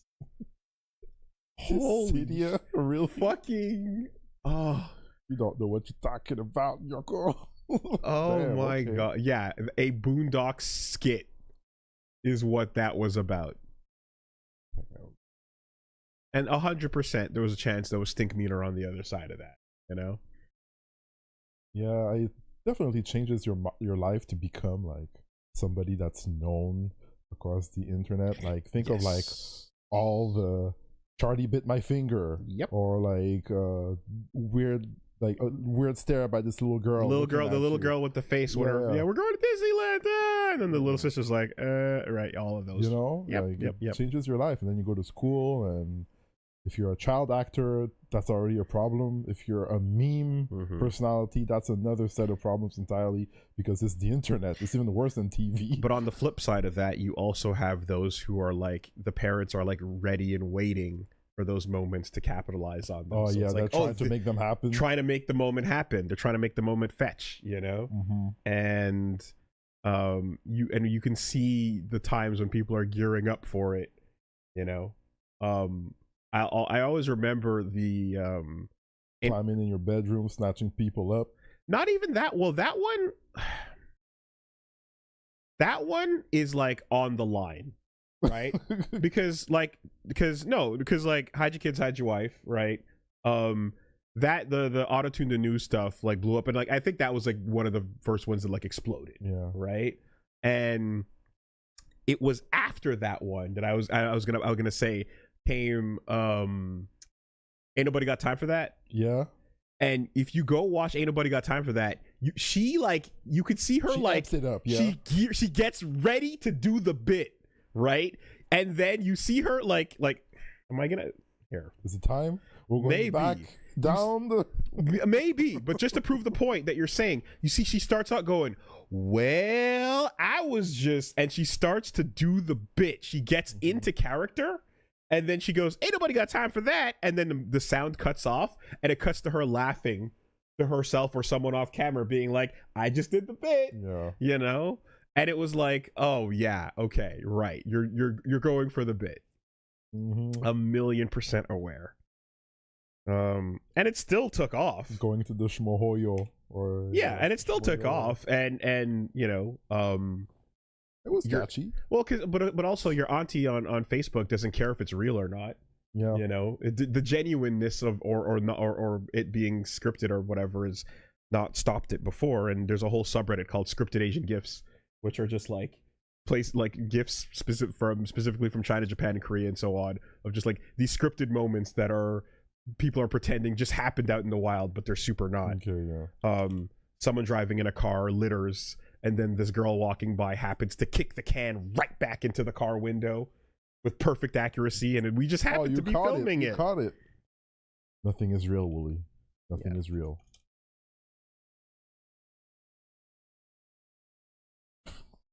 Weed Brown. One resident describes her whole. There we go. 13 years ago is not right. 25 million views, but nobody got time for this channel. Yeah, this is way older than that, right? Horrifying experience when she first realized the complex was on fire. Know your meme? Well, I woke up to go get me a cold pop, and then I thought somebody was barbecuing. I said, oh Lord Jesus, it's a fire. Then I ran out. I didn't grab no shoes or nothing, Jesus. She's laughing. I was praying for my life. And then the smoke got her. I got bronchitis. Ain't nobody got time for that. Ain't nobody got time for that. Okay, no. It cuts out too soon. It cuts out too soon, but she starts like chuckling to herself as it's fading out. She's like, yeah, we got time for that. And then it cuts back to the studio and she's like, right? Like 100% just she's putting on the character, and she's doing the full like Tracy Morgan. I got bronchitis. Like she's being funny, you know, knowing that like there's a chance. It aired in April 2012, not too far ago. Okay. Yeah, you know. Okay. Yeah, it's pretty good. She 100% was like, all right, yo, let's go. Honestly, there is a part of me that like doesn't care anymore, and if at some point I'm on the street and the television comes and asks me a question, I might just go ham, man. There's a part of me that's like, do I do it? Sure. It might happen. It might happen. It won't be organic, you know, but go for it. If you got a shot, you know. And then we'll bring it back on the slop stream. Yeah, it might beat nothing happening, right? Oh, like a normal telling of the story? Okay, sure. But all that to say that just like, you know, that particular, I remember this one standing out to me as one of the first of the Songify the News, Auto-Tune the News things where like, I was like, oh, they were preparing the bit. The camera went, all right, and action, you know, and you did it. Yeah, that one was funny. I mean, yeah, I feel like the leprechaun bit too as well was everyone was just having fun with that. They were just like, all right, let's run it. Yeah. You know? The leprechaun bit. Oh my god. On. That was so Come silly. on. That was so stupid. We know everybody knows here what's going on, right? The hood knows what's going on. The news van knows what's going on. Everybody's in on it, and the unwritten agreement of what's gonna. We're gonna film you, and you're gonna do something funny, and we're all gonna go big together. Yeah. All right. Yeah. Deal. Anyway, what was I talking about right before that? Oh, yeah, we don't have to pull it up, but just I don't even know if it's still around, but a while ago, Scripted Asian Gifts was just really funny because it's just like horrible acting and like bad music played over these moments in society of like justice being corrected or something like that. Something I'm seeing a bunch now too is like people stopping pickpockets. Okay. You know, and it's like someone kind of walks up to do something or whatever, and then like another person grabs and goes, hey, no. And like it again, it's just like, why were you filming? What's with this angle? And then the person afterwards going, oh my god, thank you so much. I can't, you know, and you're just like, all right, sure. just sure. Fucking leprechaun flute. This one is just a musical note. Hold up before that. Bear attacks. Oh, Bear! Bear! Thank you for leaving my kayak alone. Fave jam. I'm going to pepper spray you in the face. Bear! That's what I'm going to do to you. Oh no. You know about Bear? Oh, good lord. Go away. No! Get away from the kayak. Get away from that kayak. Oh god. Come here. Come on.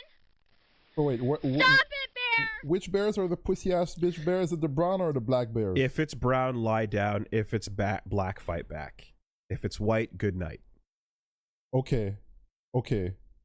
Brown is don't just pretend you're dead. If it's brown, right, lie the fuck down. Alright, got it. If it's black, you can try fighting back. You might still get fucked up. Okay. In fact, you probably will still get fucked up. Probably. But it doesn't want this heat. It doesn't want the smoke. Okay. Right? If it's white, why are you even asking me? Got it. You're already dead.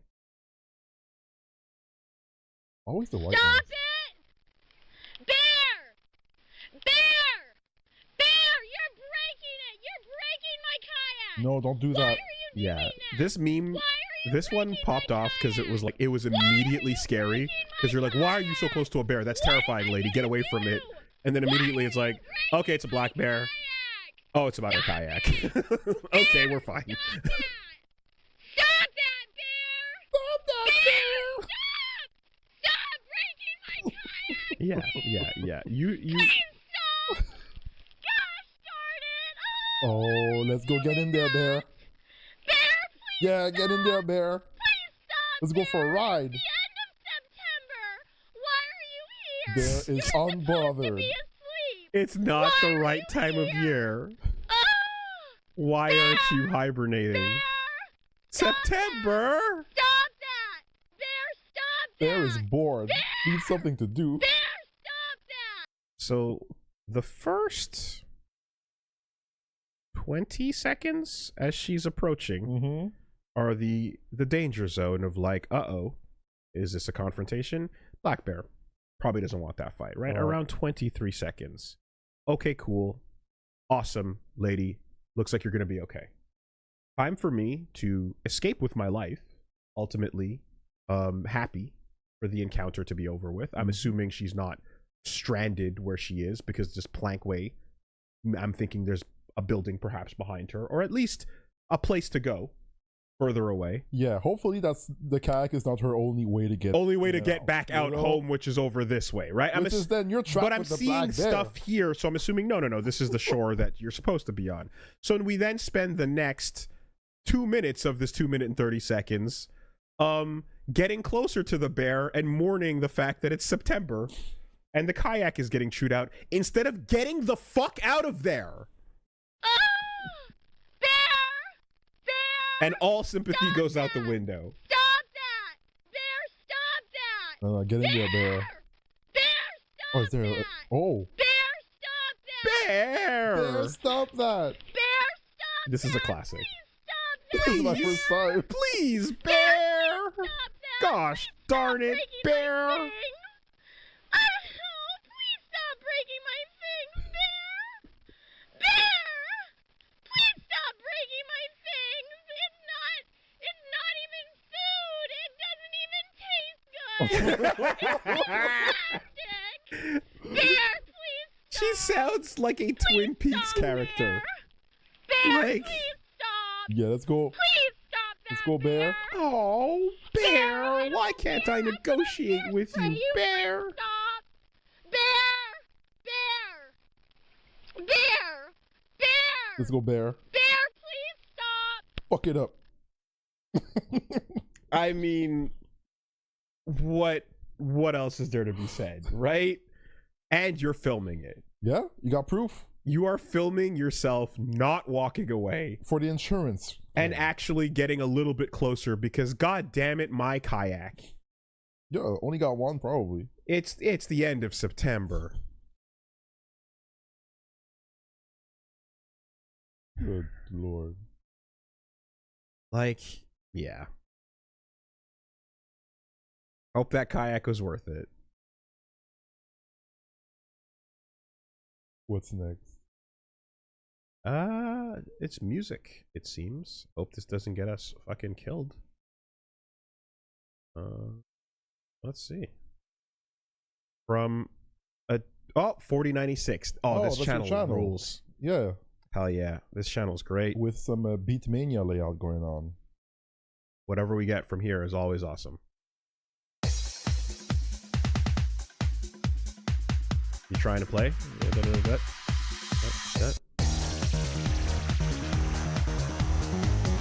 Oh, with shifties? Whoa. Oh, okay, this just looks awesome. Osu. Oh shit. Juby. Juby. Osu. You could look good, you know? Just beats and shapes. Maybe not.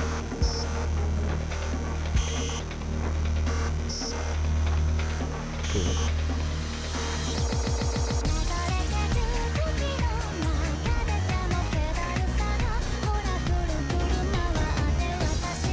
What's in that game?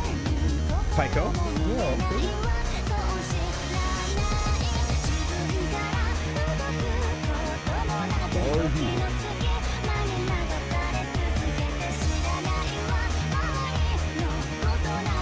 This is cool.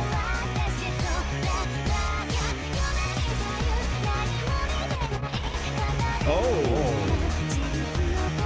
Okay. Yeah, hit the Audio stream or whatever? No. audio surf. Audio search, right. Pyco. No, Beat Saber rather. That's cool. Also good. Homage to all rhythm games.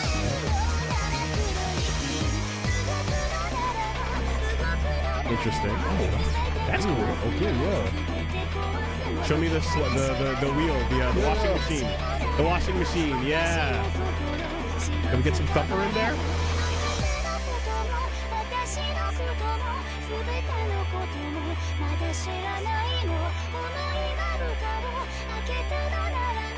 There you go.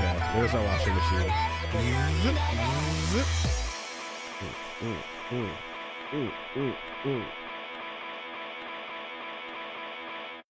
Hey, who doesn't like a good rhythm game, huh? Love that. Always That's great. awesome. That was That's cool. great. That channel is still killing it till this day. To this day. And I'll tell you one thing, if you get good at rhythm games, you have peak reactions. Peak reactions. You are absolutely looking at things in frames. I remember those DDR games when I was younger, when I would play. No bar. I was no bar. Yeah. Okay. Is the bar like that's some pussy shit? Well, back then I thought it was pussy shit, but then you realize in competition everybody uses the bar, so you're supposed to hit the bar, even though it says on the machine don't lean on the bar. Yeah, I think breaking your neck trying to go too hard and slipping off on the fucking sweat is pussy shit. Actually, personally, in my opinion, landing in the hospital with a cast and a broke neck. Oh my gosh! Because you didn't hold the bar. Yeah, probably. I wasn't supposed to hold the bar. Damn. Because like you see the people are just leaning on it and it's just like their legs flying and it's like, is it really the same game? So you're not getting the style points as much and you certainly aren't getting the workout. That's true. Shout outs to the Bestaban who used it, like he went hard on DDR and became like super competitive. Yeah. And like won tournaments and shit. And that's how like he lost like 1 billion pounds and got in shape specifically through DDR. Like that's awesome. But yeah, I have walked in to Mira Arcade at Côte Vertu Metro back in my high school days and watched the slipperiest fucking snowed up mop off to the side DDR machine that is like exactly next to the cashier's counter, where if you fall to the right, your neck is going off the fucking surface. That's not right. Like it's right, like it's like wall, not third strike, whatever, ISS, and then right here on this side, counter for your neck to bruck. That's a good layout. Hold the fucking bar. Makes it exciting. Hold the fucking bar. Damn. And just because you're holding it doesn't mean you have to do it lazy. Either. Lazy. Like you can hold the bar. It's the same thing as holding this. It's like doing. It's like holding the bar while you're on a Stairmaster or a treadmill. Okay. Right. You can hold the bar on a treadmill. Yes, absolutely. And you can hold the bar on a Stairmaster and take the stress off. But there's ways to hold the bar securely where you're still using your core to do all the work. Yeah. Okay. Just because you're holding it doesn't mean it's taking all the stress away. It's up to you. You get to choose. True. You know? Well, I was reading the caution on the machine that said don't hold the bar. Yeah, well. It looked like cheating. Foxcade made a submission, and that has been pushed forward. What does Foxcade have for us? So I remember him telling us about it, and I saw the first 10 seconds. Yeah, make the dinosaur. No. Why is this guy so wet? I don't know what's going on. Here, Mo Hates Media, 3 months ago. What's going on? Already we're cooking. Like, immediately we're cooking. He's moist. We are, like, whatever's happening, you know it is the correct genre. Yeah, make the dinosaur look like Dick. Yeah. Yeah, make it look like Shaft. Who's that, man? Every cat becomes a bad bitch. Every cat is gonna be a bad bitch. Yeah, make the flowers freaky. Yeah. Yeah, I want the flowers Make freaky the as flowers hell. freaky, No, yeah. it's not a dog. It's a lizard. And he's got the wearing bonnet a on. dog, and then it turned into a wolf, and then the wolf put pants. He's Gun dripping. hands. Gun hands. Gun hands. I don't want it in the show if I can't fuck it later. I don't want it. Yo, what if we took Digimon and then we took the Digimon out of it? You know the fucking point? Where they like grow together and evolve and bond. What if that's not there? Because there's none of them. Put the little girl in lingerie. That's fine, and that's fine that we did that. That's normal that we did that. That's not a After the wolf Digimon? got pants on, we gonna put a refrigerator on the wolf. We gonna put a fridge. Get a dinosaur mohawk. and then put a car on the dinosaur. Just put a car on it. We put a car on the. We make it a Chevy-saurus. Yes. We make it a Chevy-saurus. Correct. I don't want it in the show if I can't fuck. Every dinosaur is just gonna turn into some guy. Just sick. Some LARPer, some D&D enthusiast. If I can't fuck it, I don't want it in the game. Neil Starbot. The camera angle. I'll put egg on them. The clothes are made out of eggs. The clothes are made out of eggs. Okay, what if the digital world was a middle school in Texas? And I know that sounds mean, but what's worse, me saying it or the country doing it? Hold up. Wait, there's more. Wait, there's more. What? Give all the little boys goggles. Give all the little boys goggles. They're all. Chief Keef would love that if they all had goggles. It's the lion daddy. yeah. Then kill him. Yeah, the goggles thing is that is your protagonist passing the torch bit. You know, it's your Danganronpa hair curl.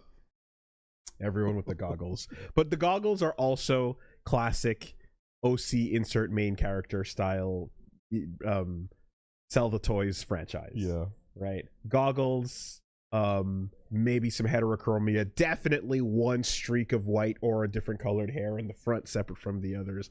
Gloves, probably a high collar, maybe sleeveless jacket, maybe something over. Maybe 2 layers of it. Oh, you're making an shoes. OC right now. Everything, every time, everywhere, all that energy. Yep.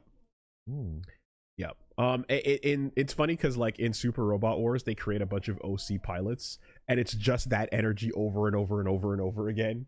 You know, you can click the random generator at this point, or like a game will come out like Virtua Quest, where you're like, have you heard of Virtua Quest? Fuck no. Okay.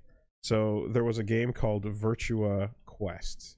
I think I'm remembering. Is it like Virtua Fighter or Virtua Tennis? It's Virtua Fighter. But what if, like Akira from Virtua Fighter and all the Virtua Fighter people, were in an adventure game that you summoned them like Pokemon and shit, right? It was Virtua Quest. What? Yeah. This is back in the day.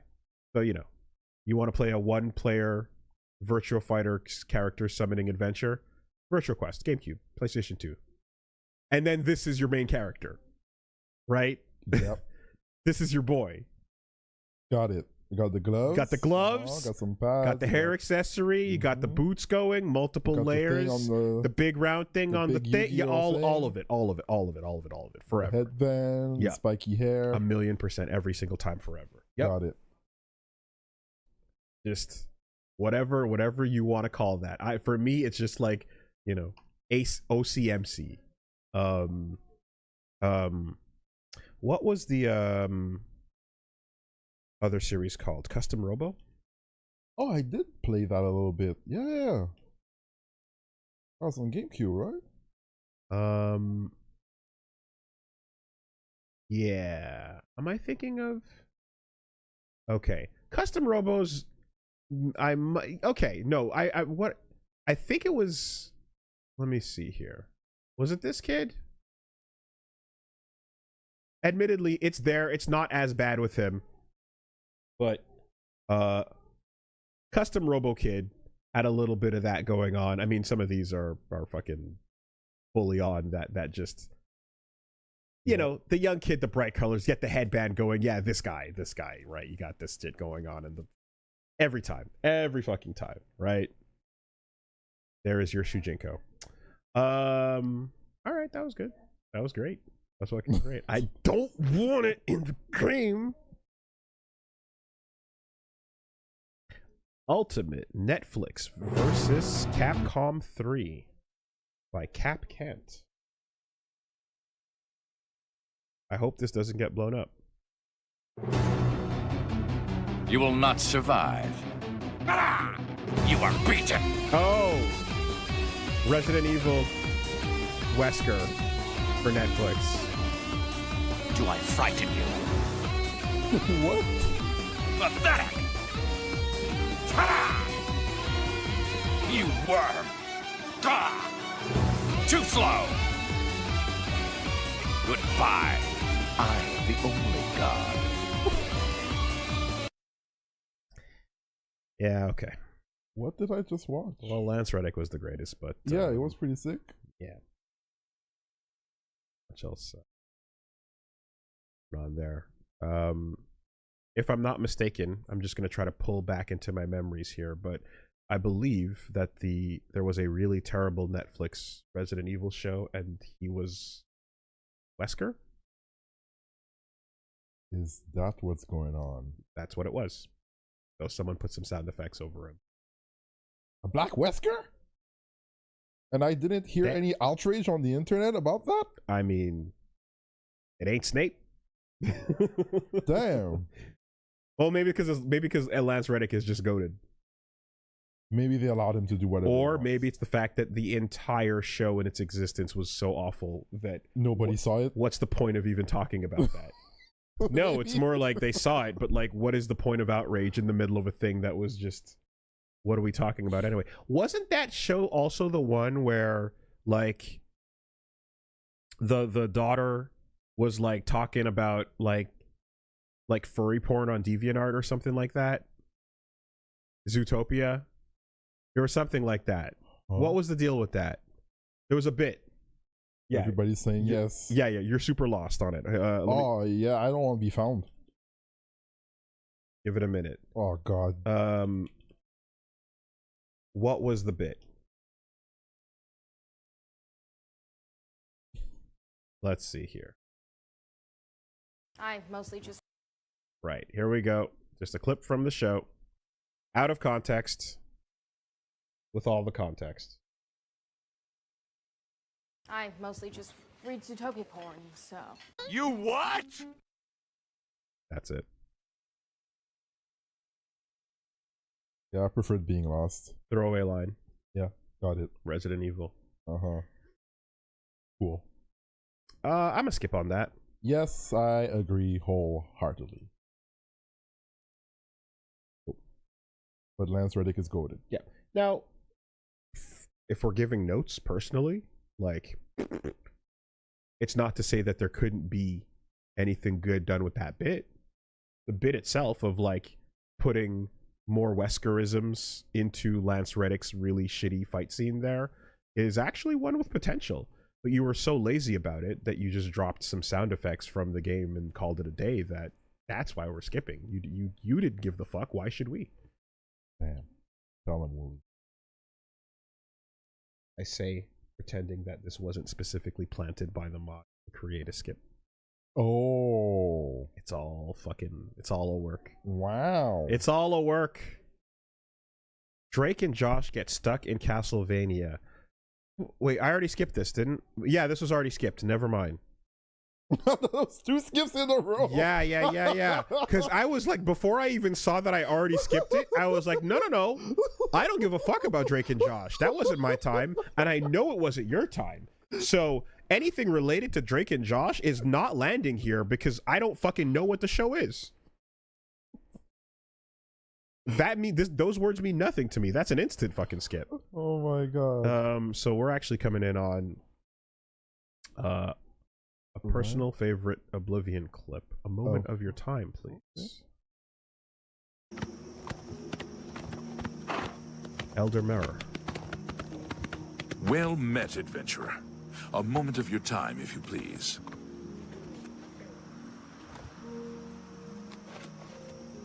Stop right there, criminal scum! Nobody breaks the law on my watch. I'm confiscating your stolen goods. Now pay your fine, or it's off to jail. All right. Yep. Is the game just that busted in so many ways that like this kind of moment can happen? Is that the bit? Well, because all I know is that I just know they're just bugged time, to shit. Please. Like my perception of these games is like they're barely games at all. Stop right there, from the way criminal people scum. talk about them. Nobody breaks the law on my watch. I'm confiscating your stolen goods. String. Now pay your fine, or it's off to jail. Broken glass game, basically. Okay. They're all I know about them is just discussion of the bugs in the book. There's a video in the mod comments. I saw. Oh, okay. Here's another Oblivion clip, a personal favorite clip. Before I watch this, I need to see whose mod comment this was. I need to see whose. We need to expose. So edit history. Aha. Okay. We know who it belongs to. We know who it belongs to. We'll see. We'll see. And the bit is Snow. We need more snow by Elder Murr. Snow. We need more snow. Can't have enough snow. Indeed. Okay, that's stupid. That's good. That's not even the submission, but fine. You saved it. Just a wee bit more snow, please. It's about this much more snow. That's fine.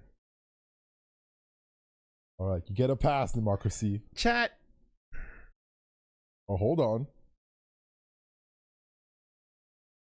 Oblivion, Skyrim, Elder Scrolls, Morrowind, modern Elder Scrolls games, not the old ones.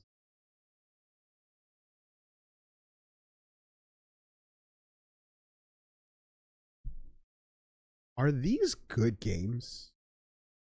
Genuinely, are they good games that you remember fondly?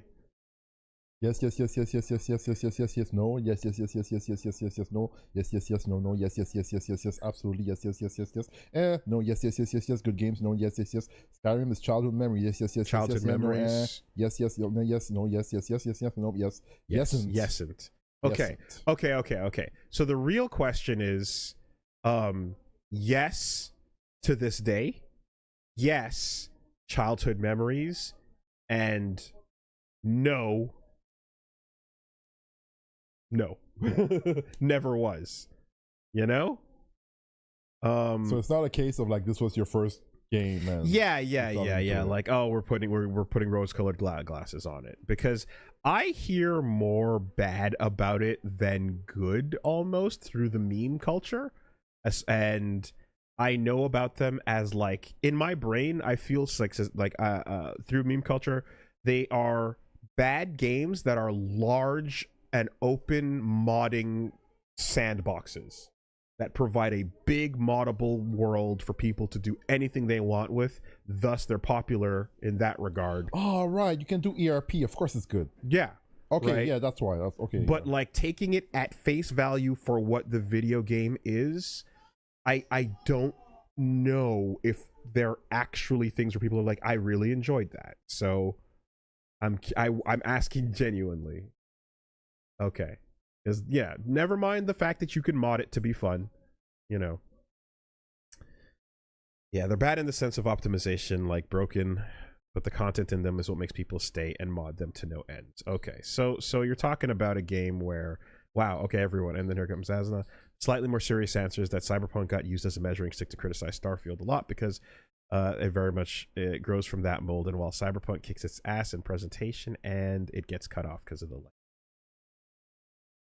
I think, so if you were to just, I guess, think about the RPGing, the core content of the story, and the character customization and the things you can do, that was all really good and fun, and like that was an enjoyable experience overall.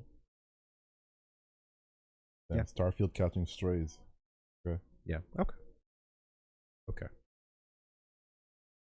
Yeah, I remember people playing like the hell out of Skyrim.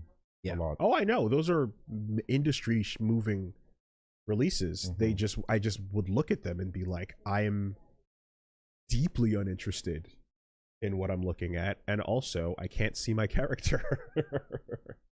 I don't know what you felt, but that's what I felt. Yeah, it was like, you know, middle-aged looking peasant nonsense, and which can be interesting, but yeah. And my friend would like, you would level I know you can mod it to shit, and I know there's third-person cameras now, and I know that all changed. I'm talking about just a million years ago, Xbox 360. I would just be like, yeah, that's nah, you know. It looked very jank to me also. I remember like my friend was leveling up his stats and his skills for his character, and I think third person has always been there. Hold on a minute, I didn't know that. I stand corrected. All right. And I know whenever you would jump, the game would track stuff like that, or like swing a weapon, like +1, and then you would reach a certain threshold and you would level up. So he would find like a really low ceiling area under a house, and then put a turbo button to jump. Yeah. Clipping level thing. up. The dragon, the fucking thing, the horse, the shit getting sent into space. The bugs are insane. Whole bunch of nonsense. Yeah. Okay. All right. But yeah, I guess my impression of the Elder Scroll games is your previous impression of the Elden Ring and Dark Souls games. Right. Yeah. Totally. Whichever game came out, I'm seeing people saying that like the base game of whichever one of them was third person by default. The first one that was at the top of that list, was it Skyrim was second, or was it Oblivion, then Skyrim, then or whatever? Morrowind, Oblivion, Skyrim? Okay, the first of that series of games was not third person right off the gate, right? They were advertising it being first person. I feel like if there was that, it was not the first thing I saw. I feel like it was shown to me for the first time ever as a first person game, and thus I was right, this first person adventuring series. Damn, I got the order then right. Later on get stuff. Yeah, okay. So that's what it was. So I get it. If you're saying later they did the thing, that's not the point. The point is I walked in and went, what is this? I don't know. Oh, Elder Scrolls. I remember. The camera used to be up here, and now it's not a thing. All right, cool. I'm surprised I got the order of the games right. Yeah, that's crazy. There you go. It's like, I think that, yeah, but they were such big impactful releases in Everybody the industry talked about that exactly, you know. So I Morrowind is the Persona 3 of Elder Scrolls. All right, you know, without playing them, you know that GTA 4 is the one with Nico Bellic, right? And 5 is the one with the three dudes. Yeah. With his yee ass haircut. Yeah, and stuff. You're like, yeah, I haven't played it or anything, but like you can't possibly have not seen it taking over the world. All right. Now there's a fucking question to get the chat rolling. Man, I was flipping, huh? Yeah. Okay. Don Zalug is that guy. TV show. This is from Phantom Fan. Just what I wanted. The one and only Don Zalug. And when I say one and only, I really mean it. Because, my children, I am him. Oh, wow. He's him. Yo. And he's got a Christopher Walken voice going. That was sick. Yo. He literally is the card. He's him. He walked on the field. Yo. Wait. What? Yo, that was sick. Yo. That can happen? That's the sickest Yu-Gi-Oh thing I've ever heard about. What?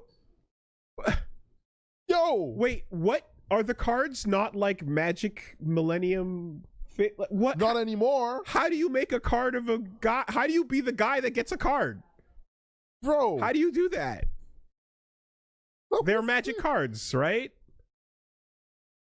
Yo. Do you just have to be so sick that like it's so sick. Imagine you're like, I cast blue-eyed white dragon, and you're like, nigga, I got this. I can take this pussy ass dragon. I'm getting in there. Oh, that would be so good. Yes, okay.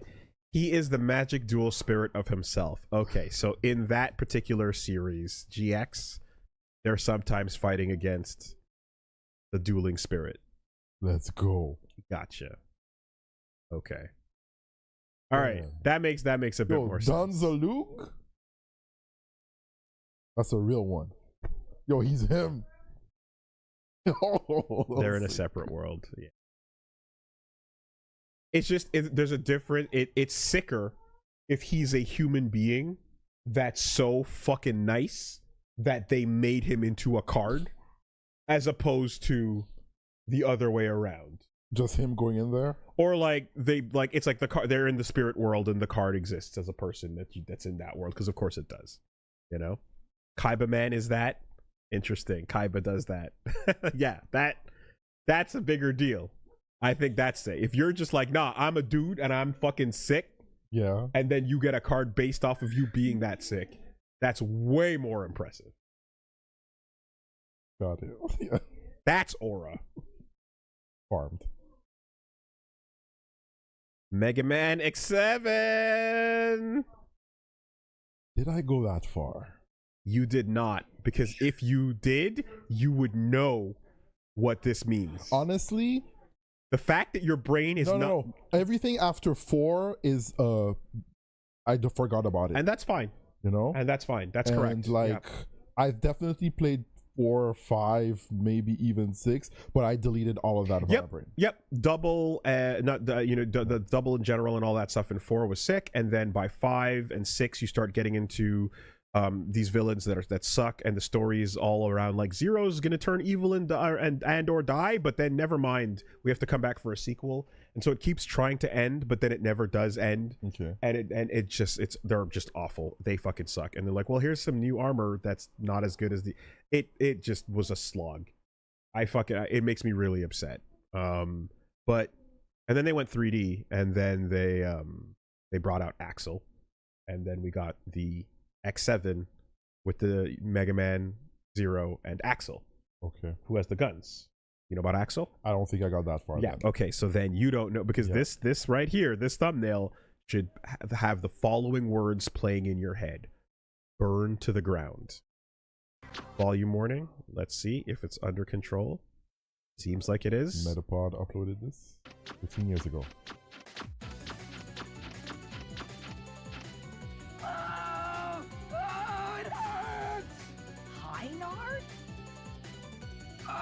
It's you that's causing my suffering. Then if I tear you to pieces, not Hyenard. Hynard. Don't worry. Oh my god. Just the cure. Because like, okay, so in Japan they would have names like in X3, for example. Stuff like Flame Mammoth and whatever. Like... Right, but Japan would have some even goofier names like Shining Tigered. Okay. Yeah, okay. And you're like, couldn't it just be couldn't it just Tigered. be Tiger? No, it has to be Tigered. It has to be Tigered. And of course Boomer Kawanger. Yeah. So here comes Hynard. Yeah, Storm Eagle is cool. You know what's less cool? Storm Eagleed. You're faking, right? Storm Eagleed. No, that's not a real thing, right? What you just said? I'm pretty sure. Bruh. No. Surely you jest. Surely. Come on, bro. No. Why? Storm Eagleed in Japan. Correct. Need to double check it. All right. Confirmed. Yes. All right. Cool. Sure. All right, Japan. Warning. Can you hear me, Admiral?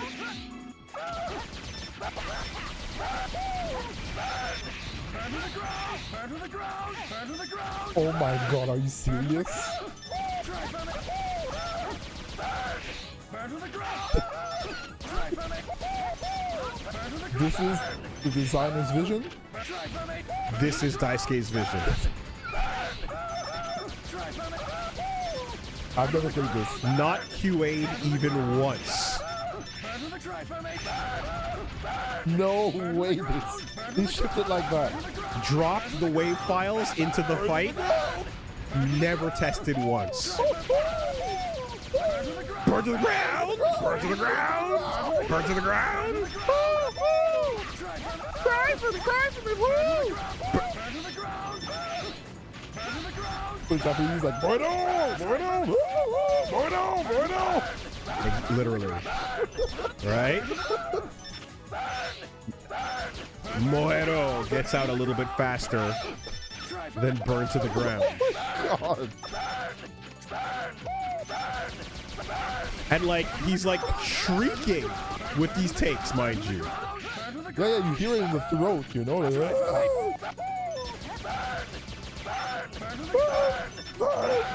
Needless to say, X7 not fondly looked back on.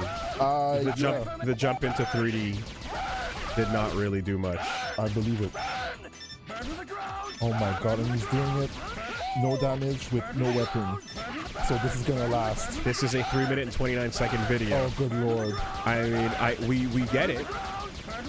We do in fact get it. You didn't have to send this version of it. Oh no, it's over? Is that phase 2?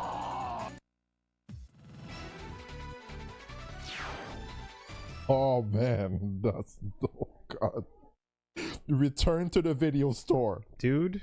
Like right away. For all the love we have for the Mega Man franchise, man, and the Mega Man X games, there's some fucking stinkers in it. It sucks sometimes. It is pain. Some of those games are just not even worth remembering. But when they're peak, they're peak. But like half of the X games can go.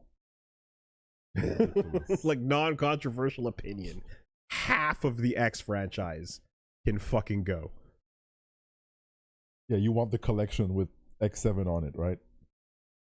Oh, collection 3, everything above? Yeah, sure, absolutely. Half of the Mega Man X games can burn to the ground. Yeah.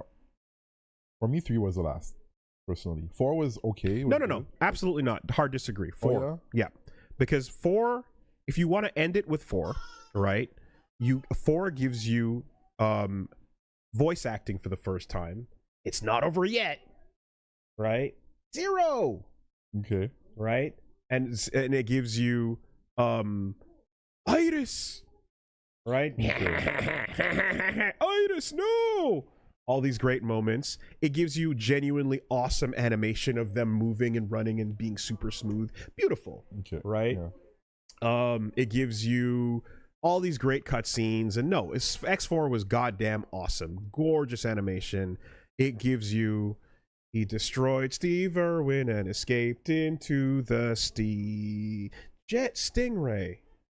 Right, okay. That's cool. Right? So all those bits.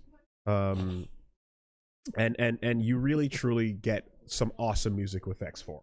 So I don't think you want to delete What Am I Fighting For? I don't think you want to delete, all of that.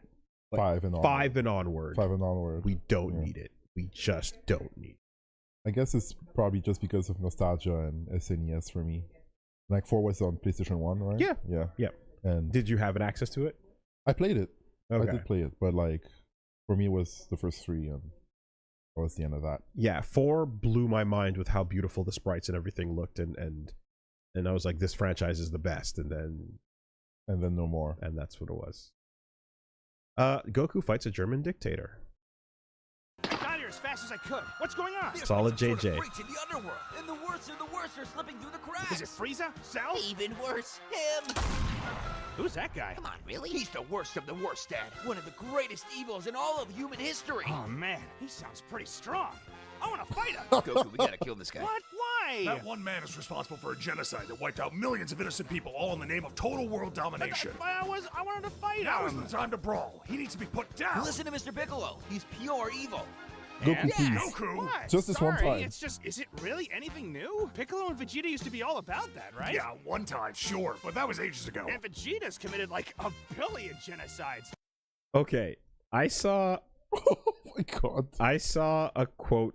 A post I made in like 2019 where I was asking Goku's Not a Bad Dad defenders to explain.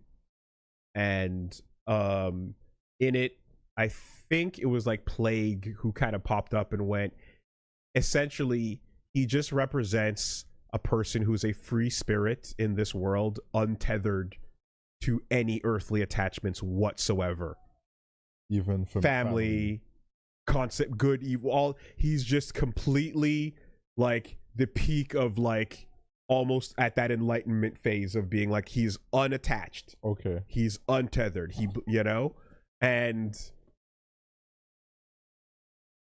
you can admire that if you like, but Like, he's wiped out entire species off the map, going one planet to the next. He wants to wipe out half of Namek. The Buddha alone. type. Look, all I'm saying is... Doesn't make for a great savior. All things considered, is it really that different? Yeah, it's very different. There are levels in this, Goku. But Vegeta killed way more people than him. Like, in power level alone, he'd be like 10. Yeah. Holy shit. And now he's got a wife and kid, and we're just kind of cool with him now. Don't be preposterous, Kakarot. I'm at least 30. Stop scaling. Goku, we had an entire world war just to stop this guy, all right? He's not just someone you can hit a few times and call it even. He stands against everything you and we stand for. Really? Can we say the H word? What side were we on? In the I'm war. pretty sure that's fine. Yeah. Kind of Japan, maybe, sort of, right? Where did we stand during No, that? I'm not sure anymore. I mean, Also, wasn't Bulma's if we're family measuring in responsible for a Hitlerian lot of particles military from tech time back to then? time, I What see was why that all not. towards? Oh, God. For example, the density of Hitlerian particles around Kanye has increased in its density. That is true. It is concentrated to a almost visible with the naked eye form. He still didn't discard all of that, didn't he? Like, see something that made him change his views recently? Or? Apparently so, but also that apology was followed with an album drop. So, take your pick. Banger after banger. Yeah, Hitlerian particles. It's how we measure. I see. The woman I married. Dad. Vegeta and I might have at one time been considered evil, but we've changed in large part thanks. But the album was good though. Get out! Get out! See, banger after banger. Fuck out of here, dude. I told you. I knew somebody would be out there saying Going like, to fucking family gatherings with people like, yo, but Iceman though. But Iceman though, yo, you ready for round 2? You ready for round 2, yo? Crody, you still didn't listen to Iceman? Bro. Crody, no. Give me your phone, Crody. Oh, can he? That's not how we move in Crody. Oh. Like, it's not about the music. What part don't you understand? I loathe his existence. I don't care how it sounds. It has nothing to do with the music. Nah, but the triple drop, though. Oh, my God. I can't, dude. Getting into that argument with fam and friends at the dinner table. Damn friends. At the, you know, and it's just like, oh, you thought this was about the music? Mm-mm. You didn't realize that it wasn't about the character of a man? A man's soul? I don't give a fuck what he has to say on wax after this. It was never about that. Anyway. Nah, Crody, you gotta separate the art from the artist. It's crazy. It's crazy. Yeah. There was like your meet in the middle was essentially, look, for all the memories you have of like listening and vibing and Friday night going out to the club and loving this, Drake is a mood. Drake is a vibe. He is just a mood and a vibe I have never been in. Never. I have never once been in that mood or that vibe. I get what it represents to you, but yeah. I hear Drake and I think of the first thing that I've heard him in, which is started from the bottom, and that was it. That was all. There's nothing after that. That was all. They're like, oh, it's that guy. Yeah. The Kanye. Shoppers. The Kanye album was good though. Yeah, you're right. It's all you know what? Never happened. Right back to it then. Let's pick up where we left off. We're touring? Right? Beautiful Dark Twisted Fantasy, and then fucking Yeezus, and then we skip everything after, and then we just pick right back up where we left off. Mm-hmm. That's the album with the eagle on it, right? The black. No, that's what we're skipping. That one. Skipping that one. Oh, okay, that's the one we skipped. We skipped that one. We skipped that. We don't talk about that. Damn, I'm missing one then. Yeah, no. We're not talking about the vultures. Holy moly! Okay. And then the one after that does, but yeah, no, we don't talk about that. Okay. He presses buttons good. Thanks to you, that man has not. Oh, okay. So if I fight him, maybe we could turn him into one of the good guys. No! Come on, it'll be like Vegeta. He could be a Z warrior like us. No, Goku, we are not adding to the group. You know, when I was sent to Earth as a baby, I was supposed to take over the planet and stuff, but then I hit my head and became all nice. Maybe he's like that. Just one good knock to the noggin will set him right. Dad, he's pure evil, okay? So was Vegeta and Piccolo. Hell, we fought side by side with Frieza for a bit, and he's like 100. What kind of math is this? Yeah, really, it's kind of crazy. bro. How would I beat 10? Is this really the hill you want to die on? You're just mad that you only have I'm serious. But Goku, Using your they're guys' fictional logic over characters. fools Vegeta and the rest. This guy's Threatening real. This guy really all that crazy? Piccolo, say something. Gohan, I have no fucking idea how to argue that. I think I hate you, Goku. Like, really, I don't like you anymore. I have no... Is befriending this guy really all that crazy?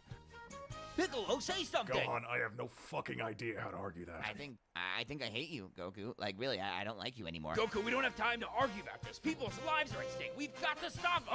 Okay, you're right. No time for hypotheticals. Let's get him. Yes! Thank you, Goku. And then when that's over... No! No. No. Hear me out. Hey. We kill him, and then after that, we wish him back, but reincarnated as, like, a small Good. Indonesian child. What the Damn fuck it. are you even talking about? What? It worked for Ooh. Oob. No! You're not wishing back an 8 to life just so you can fight him and then try to befriend him. Not everyone is That's redeemable. what he wouldn't be. He'd be relative. He'd be a totally new, unrelated person with a clean slate. Totally. Still have Relative. powers. Exactly. But we can't. The That'd Buddha. Be wrong, right? The Buddha Like, mentality. Even if it's not him. Technically, it would be someone completely different. Goku, you went to hell Relti when you died. Well, I would think that's settled. All right. solve the Let's problem see in just the how Middle strong East. You really are. It's got hands. Who would have thought? Oh my God, This Goku, week's video no. was brought to you by GamerSubs, and introducing now Thank you, Premium Solid Energy JJ. cans. Now they're canned. You can get them in 3 different Good flavors. bit. You got Good bit. God. Yo. Again, it's like, how do the fictional characters in this world explain that they're like, yeah, but these Vegeta's not real, you know, in their own canon worlds. Yeah, yep. That's a conundrum, you know. It's kind of like how recently, they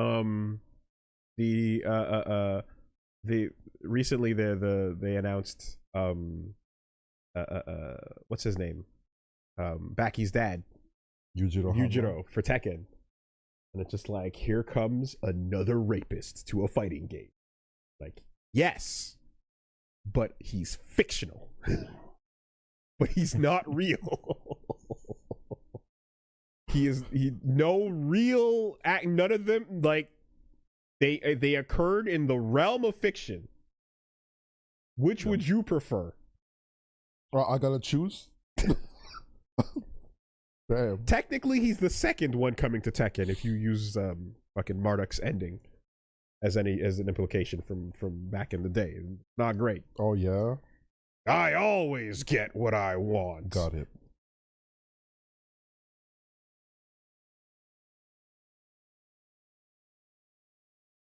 Fictional. Not good. Dare I even say bad?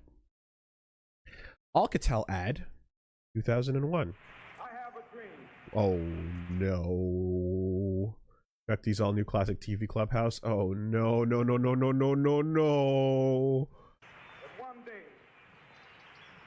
this nation will rise up, live out the true meaning of its creed. Before you can inspire, We hold these truths to be self-evident, before you can touch, that all men are created equal. you must first connect. And the company that connects more of the world is Alcatel, a leader in communication. Stop, bro. Well, that touched me. That touched me. I'm sorry. Oh, did I get the wrong one on that? I think that was very touching. Okay. My bad. Yeah. Networks.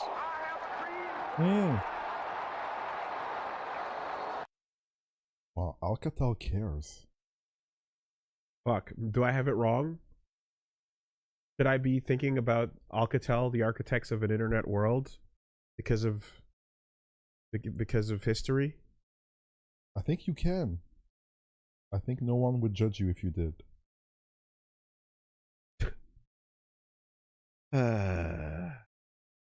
Yep. Shoutouts to the Mountain Dew fucking reflecting pool going on. Is it Baja Blast or is it fucking what color is it? What color is it this week? Is it cool tropical freeze or Gatorade green? What color is your reflecting pool this week, y'all? Ecto cooler? What are we going? What are we going with? America's stupid. That shit's crazy. There's the color of the reflecting pool has been a subject of recent controversy. For context, because you know, the previous administration has left it to look all horrible, and so it needed to be recolored to be blue because it looked like it was green with neglect, and so they dumped a bunch of chemicals in, and then it was blue for about a week, and then the algae kicked in, and then the rot kicked in, and then it turned right back to green. And after the cleaning and everything, and a celebration of all that, then it turned back green. And then a bunch of people were like, well, hold on a minute. If it turned blue and it was looking good, but then it turned green just a week later, clearly this must be a conspiracy. Clearly this must mean that the enemies that hate America were behind this, the plot to color things back to being green. And then it was like, no, it was just actually like the pipes. There was algae in the pipes that... And they're like, well, maybe they left it there on purpose, knowing that it. All right, got it. All right, just fucking delete that from my brain. You sounded confused. I just wanted to give you some context. Yeah, sometimes I don't want to know, bruh. I don't know, man. I have a lot of context to share, and I feel like there's a whole lot of context that I need to give you sometimes, you know? Holy crap. You need to know what's going on, man. And do they need to know too? Yeah, that's good. Oh my god. All right, well, you know, Alcatel, David Guetta, same battle. The best round start in tournament history from Damascus. What up, Damascus? They're gonna be so mad when they watch a replay back. Oh my god. Yeah. The hype clash. Yo. The hype clash. Okay. It's not over. Oh it's my god. Oh. No. Yes. Oh, they're having fun. That was so sick. It's so sick. I was sick. Yes. So that is not the only time that happened. Goichi and Sonic Fox also did a sick one like that. Oh yeah. And it's a little bit of a tradition to have the hype round start between the two rivals, and you know, it's a match that's like, it's a real match, but we want to have a hype Dragon Ball intro going on. That's sick. And that is a staged part of it, but it's super cool. Yeah. It gets the crowd hype. I support it. Because there's a clear moment where you know, like, okay, the wrestling ends and the match begins, but we're both down to do this. It's the opposite of pot splitting. Right. It's the let's put on a show. That's very good. You know?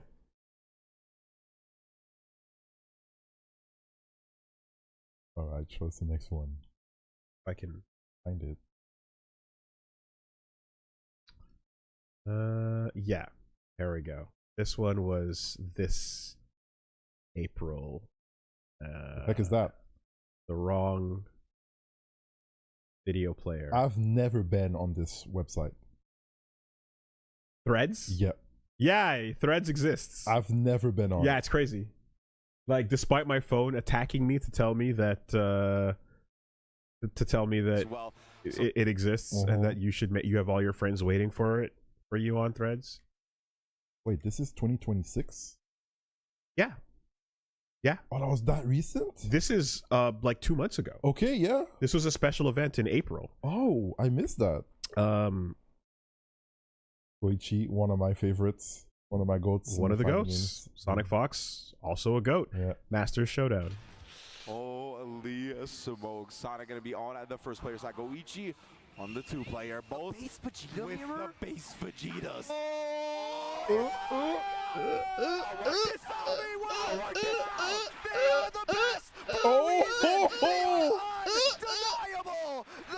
Let's go! Let's get this fight started, baby!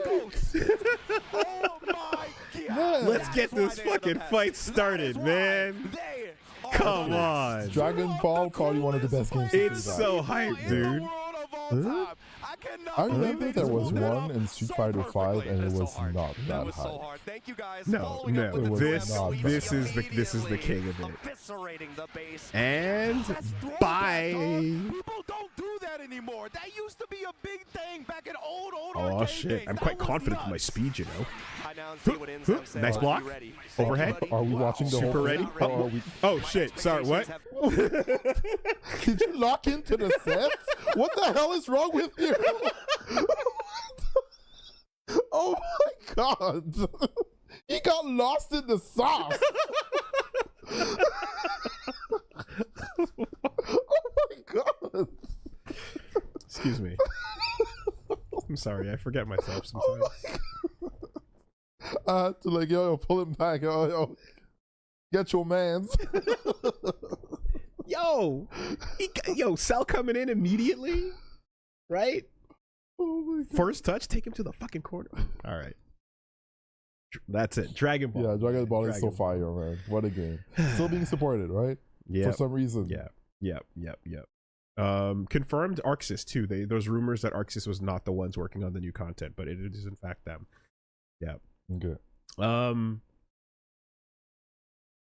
Yeah, that's not slop. It's true. That is good shit. That was fire. I like a good tradition like that. I'm trying to remember what the Street Fighter one. I think it was a whole round that was a Ryu mirror that ended in a draw, maybe? It was Sakonoko and someone else, and they're like Hadouken, and they do like a combo or something. But I forget Wow, that where it sounds was. lame. It was Sako, right? Okay. But was it clashing? Or just like choreography? Choreography. Okay. Because yeah, there's some choreographed stuff that like desk style stuff that looks cool, but it was staged. Yeah, okay. I had a moment like that in Naruto Gekito Ninja Taisen back in the day, where Great Ninja Clash of Ninja 1, right? That's and Zabuza has I was playing a mirror with my friend, and Zabuza has a combo that's like big sword swing, big overhead, teleport upwards, clash in the air, helm splitter down, you know? And I remember we had a round start like that because we were both just mashing it. Bang, and so this was like, and then you start to fight. Yeah, it was completely organic, but very cool. Shout outs to that. All according to plan. Wizards with guns.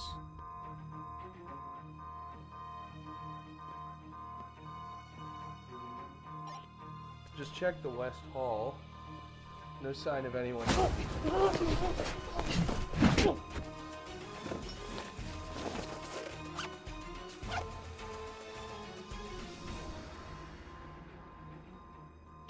False alarm. Sector 12 is clear. On my way back. This is 6. I need you to unlock the West Hall gate. Everything's going according to... Oh my god. Whoa, what the heck? Doug, are you okay? Where are your clothes? Somebody tried to knock me out. What? I think they took them off my body. Holy shit. Tyler, get the guns. Oh man, do you think it's because they needed clothes bad, or like to wear as for a disguise? Yeah, I think he's gonna put them on to pretend like he's me or pretend like he works here. Dang, it's just like Hitman. No, take the 50 cal. It's bigger here. Thanks. I'm just wondering why you took your clothes. You're like the smallest guy here. No offense. It's okay. I'm secure about my size. I'm just glad he let me keep my pants. Dang, he probably brought his own pants. This guy's a pro. Is it a flamethrower? Well, assuming he makes the outfit work, we still know exactly what our faces look like. I mean, we've worked at this weapons manufacturing facility for years. Designate target. What if he has a face printer? What? Like a Mission Impossible face printer that prints out faces. What? I think it's fine that movie's not real. Okay, but the stunts are real. Tom Cruise does all the stunts, and he's like 60. Wow. Have you seen Top Gun? Can we talk about our favorite movies later? I just realized I lost my daughter's ballet shoes. Check under that snake launcher. Nothing here. Maybe you dropped them when he grabbed you. I don't know, but we can ask that son of a bitch when we find him. Right before we kill him. Come on, guys. Let's not split up. Hey! New guy. Put some pants on and help us find the intruder. He could be anywhere, so stay on your toes. Okay, good work. Keep it up. Okay, after this, let's go watch Top Gun. Or Mission Impossible. Maybe. Wait. I googled it. Tom Cruise is 61. Wow. Alright. This is 6. I need you to unlock the West Hall. That was not bad. I liked it.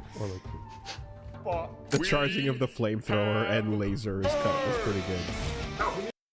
Alright. I'm dead serious. Head to Wizard with Good stuff. Not bad.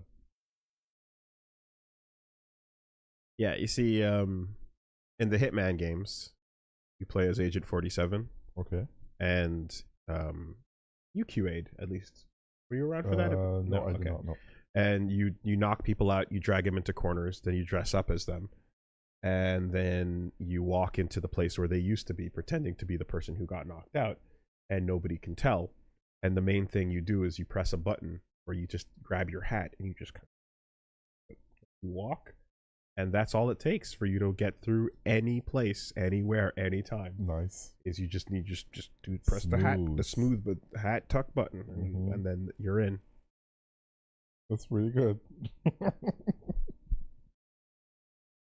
Big sneaks.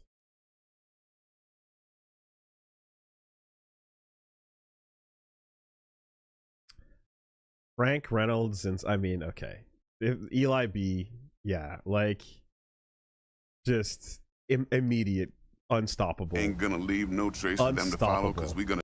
This motherfucker, Eli Handleby, every single time. He can't miss. He literally cannot miss. Ain't gonna leave no trace for them to follow because we gonna do this clean and on the hush hush. We understand each other? Okay, as long as I get to bang the broad. What? Now that's real. How about a job, man?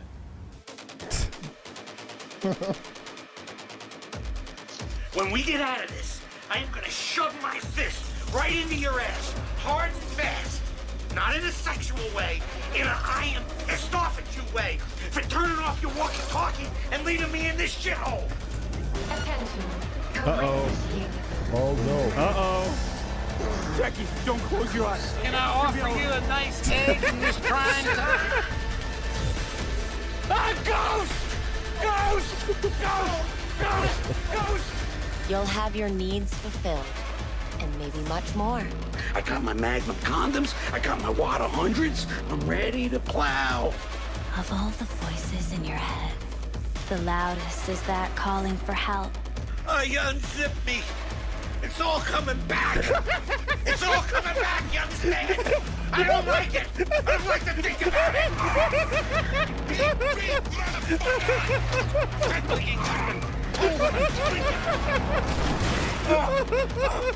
You unzip me. Ow. What the hell happened?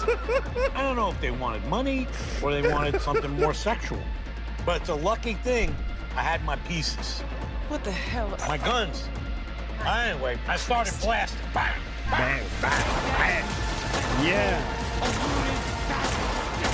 Crash and burn. He chose that. Open your mouth. Open your mouth. Prepare to be blasted, bitch. Oh, fuck. Can't miss. Absolutely unstoppable. Eli Handleby every single time. Fuck me. That was a great insert. You unzipped me.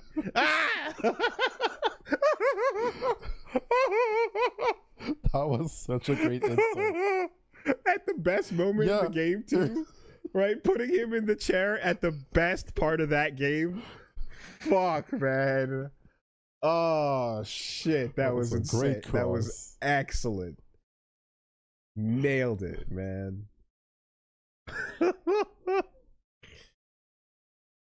Yep. The only thing I'm surprised by is they didn't find a way to insert him being birthed out of the couch. Oh boy. It kind of feels like that's always possible.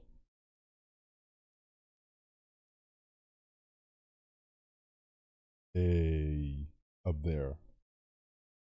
Kobashi burning lariat takes Kawada's head off.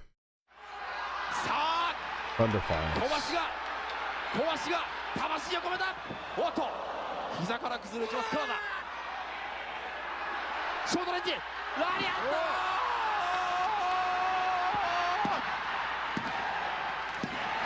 ト。 That's a good ass lariat. That's a pretty solid right. Stiff lariat. That's a good ass lariat. さあ、小橋が魂を込めた。おっと、膝から崩れ落ちます川田。 Oh my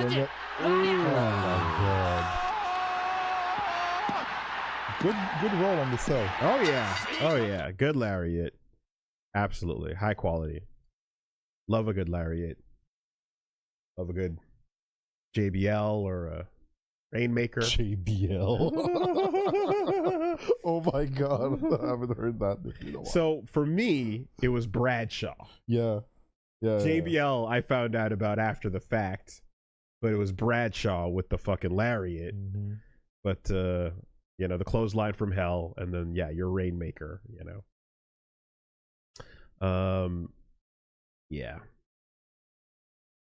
lariat. Doki Bird is forced to third wheel a gamer date gone wrong. Is this a VTuber? Nope. Yes, it is. Okay. 6 minutes. Zachelli clips. Do we have notes? Nope. Edited Twitch clip VGoober. All right. 6 minutes. That's 6 minutes. Minutes is long. The ballsy play.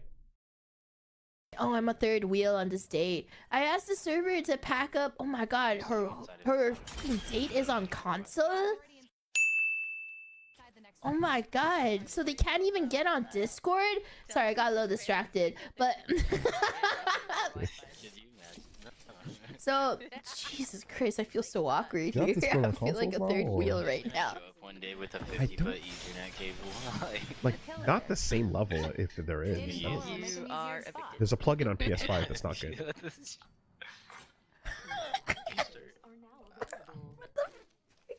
Bro, this guy is shooting his shot. On this map's weird too. Like, you think would have a lot of loot, you don't. Yeah, I don't know what you're talking about. Who asked? I have the bruiser off you, and I have the bruiser optics on this arc. Oh! They're doing playful flirting right now. And they're like, who Why you asked? hating? Why you hating? He's Let him so fucking in. play. He's so in. Don't make it awkward. Help the bro out. Literally, this is actually a fucking gamer date right now. This guy, no, 3K people are watching him, listen to him fumble the back. Can you guys hear him well, or should I boost it high, louder? Is he fumbling? Right, I'll type something Or in is when it they fine? talk again. Are you and Peter still together? Yeah. Right next to me playing Warcraft. Now it's interesting.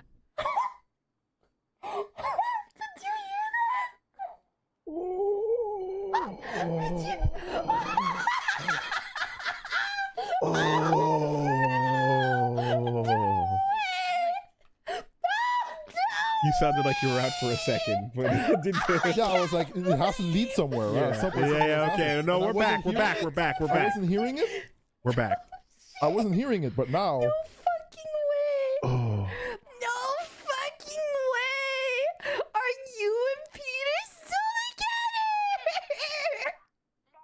Oh my god! Yeah, he's like right next to me right now. Oh. That hurts, man. Oh. He actually stopped talking. Okay. Yeah. Yeah. Yeah. Were you not clear with your intentions? Did you just say let's game and it was? Okay. And what game is this? Apex. Oh, that's what it looks like. He DC'd. He actually left afterwards. Oh, is that the disconnection? Say anything. Wait, what? That is so awkward. No, I think he's just quiet. Holy shit. Like he left? That's actually so awkward. Who wants to I think say he quit, but anything he's after back. that? That question. Dang. Who wants to say anything after that? Ask that question. Dang. How dare you? I know. I'm sorry. Did you hear me, or did you just DC after you asked? I DC'd as soon as I finished that sentence. Oh my god, even he was like, that's so awkward. Okay. I just saw your series of posts that I thought were kind of odd, like last week or something. Wow, calling me weird? That's if I was a Republican, I would shoot you. I mean, Oh my god, that's sorry. so funny. That was dark. But the one that got me was when you posted, "What's your type?" and then it was like, "I don't have a type," and then it was like men who are a little bit gay. What the fuck? Oh, that's awkward as heck. What you got I it? think I'm weird. You can't be on the open comms with that. Why y'all on the open comms? Like, just I can't even play the game. hit the Discord. Like, why are you on open comms? That's crazy. That's fucking crazy. Like in-game chat? Man, I feel so bad for him. Dude. He's like stalking her. He's like, I'd be like, can I call for a forfeit? Hold on. They know who they're playing with because they just called attention to it. So they said Doki Bird is going to think I'm so weird. Yeah. Is it possible they know they're playing with a very popular VTuber and this is all a bit? Oh. Is there any possibility, or did they just random up? They didn't know who it was. They just read the username. They just read the username. Yeah, you're right. Right. are you and I could see Peter it's still But seeing the username, they could do nonsense. Username is not the stream name. no. Okay. Sought like a good friend of yours.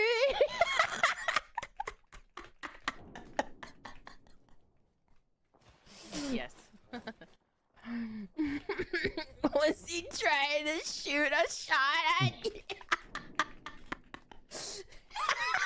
Take her over here. No.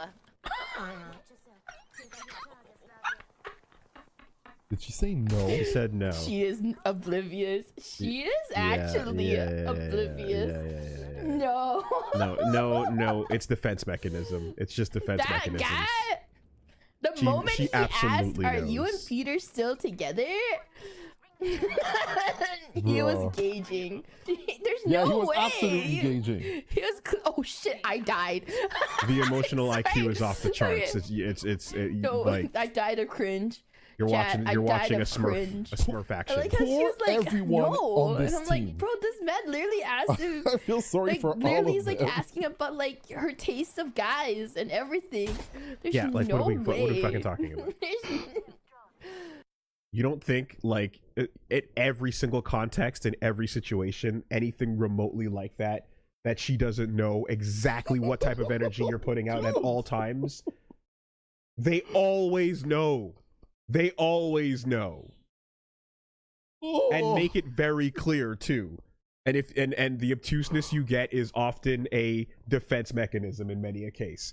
That is crazy on another level that you're having that on open comms. That's nuts. And the part where it's on open comms, I can only feel so bad. Do you know what I mean? Oh no, I feel awful. I feel so bad. But you say is through chortles. What I mean to say is I can laugh at that because you did it on open comms. Do you know what I mean? That's so cringe. That's what I'm saying. Like you went for the marriage proposal at the baseball game when your relationship was on the rocks, hoping that it would save it, and you got turned down on the Titantron. Yep. Yeah. Right? You are reaping what you sowed. It's the consequence of your actions. Like, you're doing it in a public environment when it does not need to be public. That's crazy. He's sitting next to me playing Minecraft. Oh, emotional damage, dude. And again, right? Super aware. Was he shooting his shot? No. Boyfriend next to me. It's fine. Everything is fine. No, there's nothing There's like no that. issue whatsoever. No, it's we're cool. totally okay. Everything's great. It was an honest question. Decent inquiry. Oh man, that's the guy bad. disconnected. That's bad and he energy. reconnected. That's bad energy, dude. Yo, okay. I mean, look, I'm not saying you got to put up front in every situation. Like I can see the oh, you play Apex? I play Apex. Legitimately, let's play together. Yeah, that could be fun. That could be fun. And then you try to see what's going on, and like benefit of the doubt under all circumstances. If you were closer friends, you wouldn't be on open comms. You'd be on Discord, right? And yeah, and she said they weren't on Discord. Were they on console or something? Like, because you can choose to be on Discord privately with your friend, and then press the open comms button to communicate with the third person when you need to. Right? Yeah, they're on console. Yeah. Okay. So you can do open when you want to with the room, and then privately chat with each other while you're both gaming together. Like, they did that in the most exposing way possible, and I fuck, man. Maybe they're not close enough to be Discord That's friends. what I'm saying. Yeah. You get what's coming to you, man. You can have my PSN. I'm not giving you my Discord. What the Shit. hell? I don't want to be your Discord kitten. Get out of here. Well, I mean, that's why it's like, yo, you don't get the digits anymore, you get the Insta. Right? Oh, yeah, that's what people do The energy has nowadays. changed. God. War has changed. Crazy. ID tagged fucking Instagrams and ID tagged Threads accounts. Until you discover that people can call you on Instagram, and then your phone starts ringing and you go, what? Oh no. Oh yeah, I like the laughter cancel right there. Oh shit, I have to be careful. Oh, I'm a big fan of that one. Oh, that's horrible. Yeah. Oh yeah, y'all didn't know about that, huh? You give the Insta out and all of a sudden somebody's fucking calling you for a video chat on Instagram. Okay, I need to get on your shit. Yes. Get on top of your shit. Yeah. Because I recently changed phones, okay? On my old phone, I got close to no notifications from nothing, Instagram, whatever. I changed my phone, and I started getting notifications, people following me, and then we went to Anime North, and people were like, oh, I use Instagram. That's what I do, you know? Okay. People sending me messages. They can call me on that shit? Oh, man, I'm checking this right after stream. I'm turning all this shit off. What the hell? Consider this a public service announcement. Yo. No, son. No. Why is my phone vibrating? Yeah, right. I was on a side for just a second. I thought she was being a hater. I thought Doki Bird was being a hater. I got so scared. It was actually a freaking Reggie, you need to chill. I saw an Instagram logo. I swear to God, dude. Anyway. The first time I booted up a stream and we loaded up Super Best Friends finale to the Nuzlocke run, and we sat here to finish off playing Pokemon, and I was on Twitch for the first time, I got a mysterious text message on stream from a number I didn't recognize about something I was saying on stream. First time? Got it. Yep. Got it. They're out here, Reggie. Well, I just got a message from someone watching the stream on Instagram, so it's happening. But it wasn't a phone call, was it? It was not a phone call. All right. But fortunately, because it's a social media account, you can treat all incoming the same way you do with any other. Ignore it. But everybody wants to fucking put video voice messaging on their shit. I see. So. Yeah. You okay? I'm good. I'm good. It was just the initial fear, you know, and the chest tightening. And you gotta know what's out there. You gotta know what's out there. I'm just gonna put my phone down. You should do that. I suggest it. That's not a bad idea. All right, that was good. That was good. That was crazy. Yes, you know this one. You know this one. That's fire. I said you can already put the accent circonflexe. Yeah, right there, I think I sent this one to you immediately. The greatest.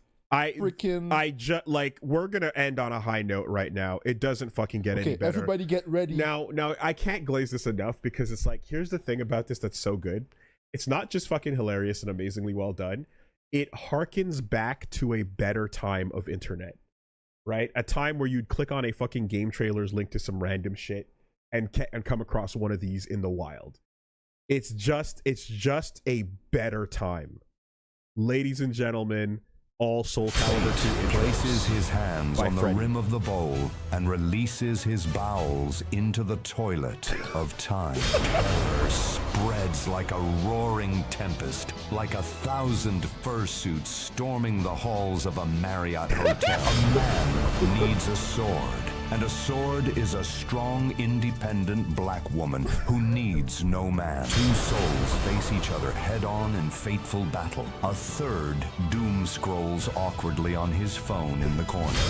I'm not reading that one. The juicy burger of ambition is placed under the nose of a blind man and snatched away, leaving him forever haunted by the first bite that could have been. Anyway, here's Wonderwall. His life but a reverberating fart echoing through the halls of time. Trapped in a small cage with 6 children and nothing to eat, he emerged 3 days later victorious as the lone survivor. 2 people fight. 2 souls stand like towers as fate crashes into the Instagram of history tagged her story. Now she continues her featured quest for repentance and for peace for her mutuals and eternal bestie. Betrayed by greed, he now roams the land, seeking retribution for his stolen JPEG monkey. Marijuana has been detected by your Nintendo GameCube system. Place the controller on the floor and step away from the console. Forced to eat cement in his early youth, he now bears the weight of this curse for all eternity. The taste of stone still burns. Casted out of home by his former spouse, he now seeks the power of the cursed blade to reclaim his offspring and lost lover. You again? I've had enough of you. You could stop at 5 or 6 stores. Or just one. Final battle. Fight!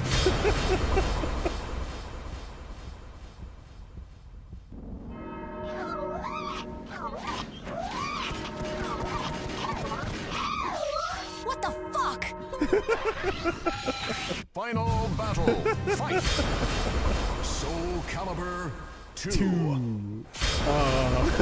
Soul Calibur 2. Soul Calibur 2.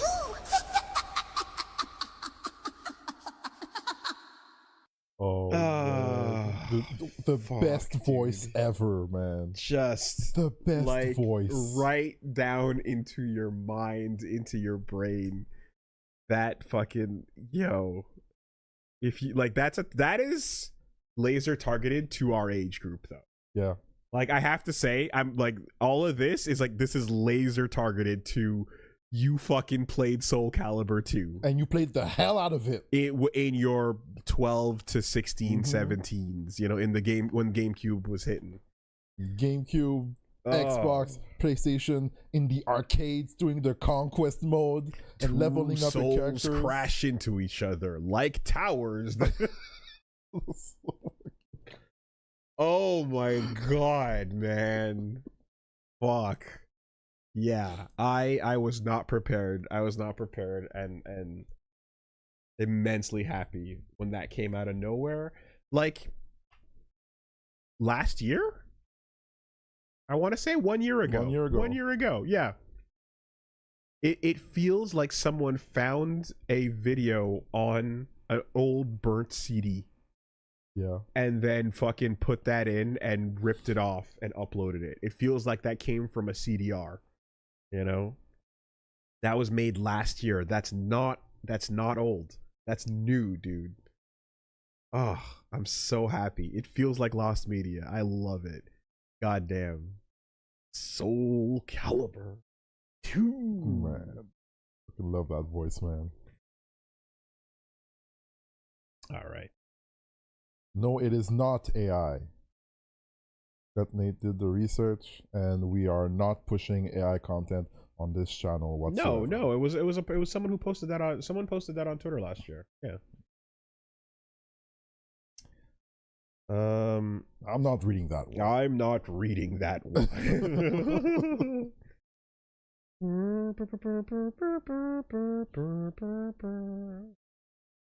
Man, I'm so happy too that we did a special episode of Get Into Fighting Games, Get Into Locals. We did it live where we were at an event, and I went and found a special version of Soul Calibur 2 that has Spawn, Link, and Heihachi all in the same version of the game. They hacked it so that they made a definitive version with all, and it was so fucking. If you want to go see that, check out the Get Into Locals Soul Calibur 2 edition a few months ago. And it's so cool because it's one of those games that like everybody knows how to play. So I told you, right, when we were pulling up to this the local event, I'm like, I have a plan for what I'm gonna put on screen. And I'm like, we're gonna enter the tournament, we're gonna play some 2XKO and Street Fighter or whatever. But on the big screen, I'm just gonna pop on Soul Calibur 2 and I'm gonna watch as people walking into the venue go, nigga, is that Soul Calibur 2? On cue. Let's go. On cue. It happened like everybody was like, yo, Soul Calibur 2. Yo, right? That's exactly what I wanted. Plus, I wanted them to see Link fighting Spawn and go, wait, what? Wait, what? What's going on? Yeah, that's so good. Unstoppable. Dapper Cadaver, how you doing? Appreciate you. Get slopped up. Life has finally stopped being crazy on my end. Knock on wood. You found some? Nice. I am so excited to reliably watch the boys again. Thank you very much, Dapper Cadaver. Appreciate you.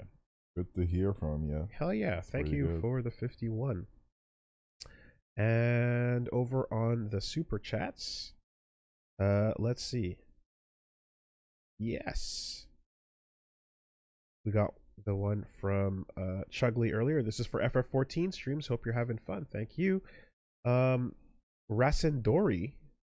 Bruh, if you're willing to try 14, you can try Elder.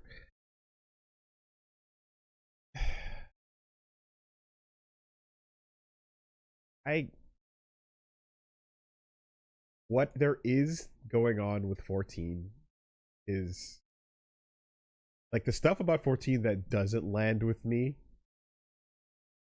There's so much more that does by comparison to the Elder Scrolls, like recent games. Because at the end of the day, I know I like Final Fantasy.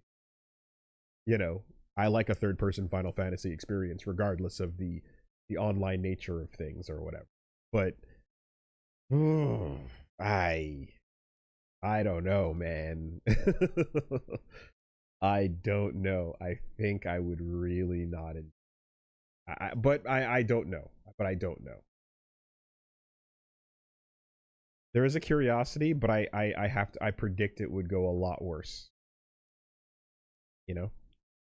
I have no tethered attachment to the nostalgia you have. I have no positive memories from the past. I have nothing holding me down to you know, the nostalgia. Untethered. I just have raw feelings on things I don't like in gaming. How you doing? You're from Jojo. Big fan. Feel free to ignore this. Kind of sending this message on the run. Fun series called Hunter the Parenting. I think you'll like. Okay. Okay, thank you. I'll open a tab. See what's going on. Interesting name. And Rasendori says, worst Michael Jackson song ever. I wonder which one you're talking about. Which one was that? I don't know. I don't know.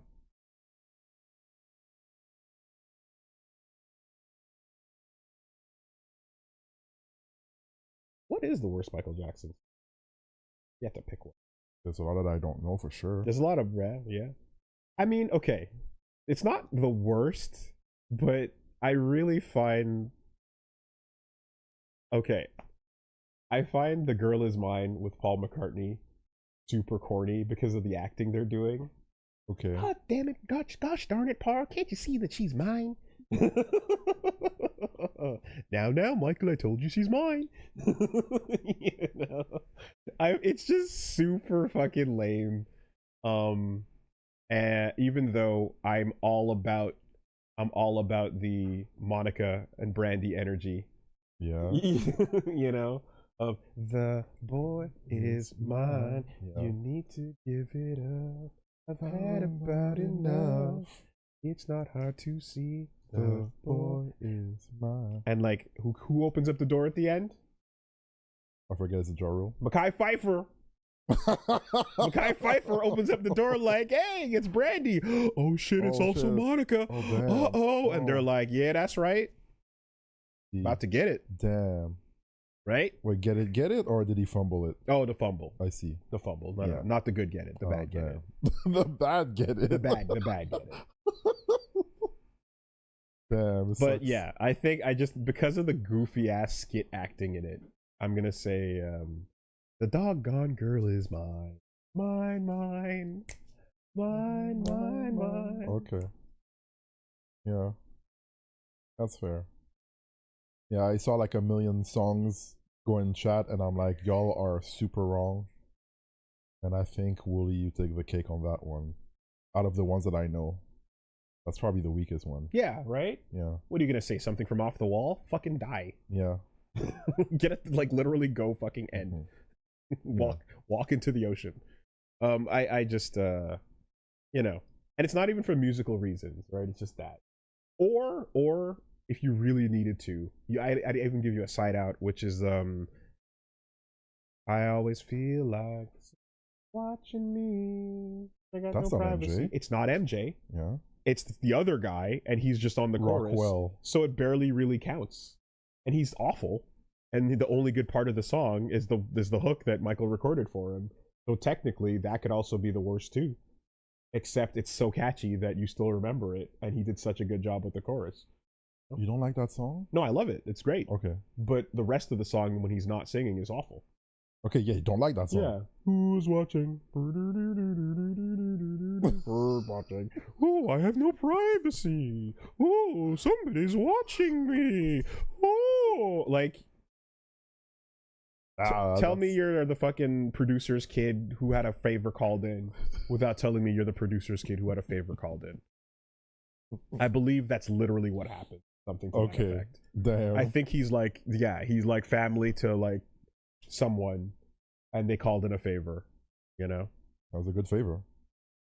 Yeah. Nothing? No, man. MJ's cool. Fine. MJ's cool, man. Like, I can't think of a song of MJ that I'm like I said, I don't know the song that I hate from MJ. Okay. You know? Okay. Like, I have a bunch that I listen to, and I don't hate any of them. So, I don't, it is what it is. Ashnik Zero, Fallout New Vegas is the best Bethesda game.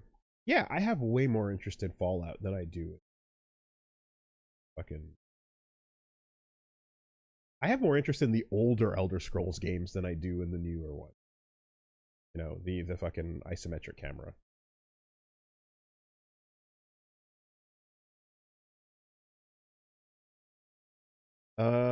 Bethesda didn't make it. They published it. Well, there you go. What's going on? What is going on? We're done for today, aren't we? So you can check us out on YouTube. The name of the channel is WoolieVersus.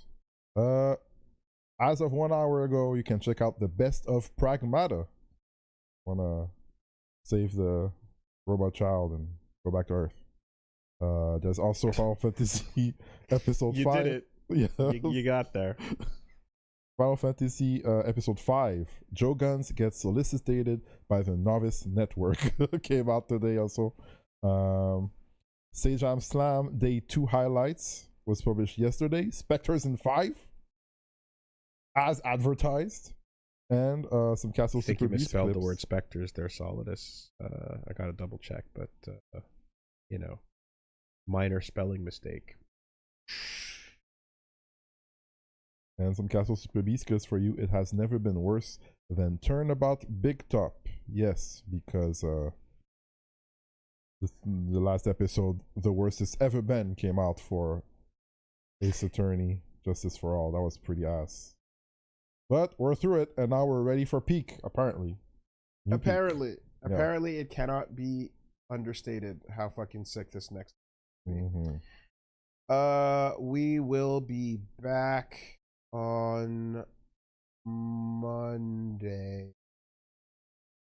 Gotta catch up on Phoenix Wright. We missed a session with the Slam. Slam Day 3 is also going to be going up the highlights. Thank you, Solidus, for getting those together.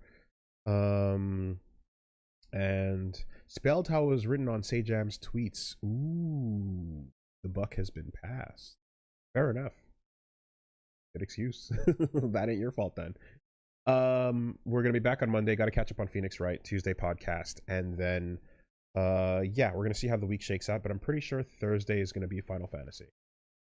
That's the plan for now. So we're gonna check out everything else around that schedule. No, wait, I'm lying. Monday I'm super busy, actually. This Monday? Yeah, Monday is not recording. Okay. I got some... Nice. I could use the day off to degen more. Yes, we need a break. And I am at gunpoint being forced to talk about Homestuck.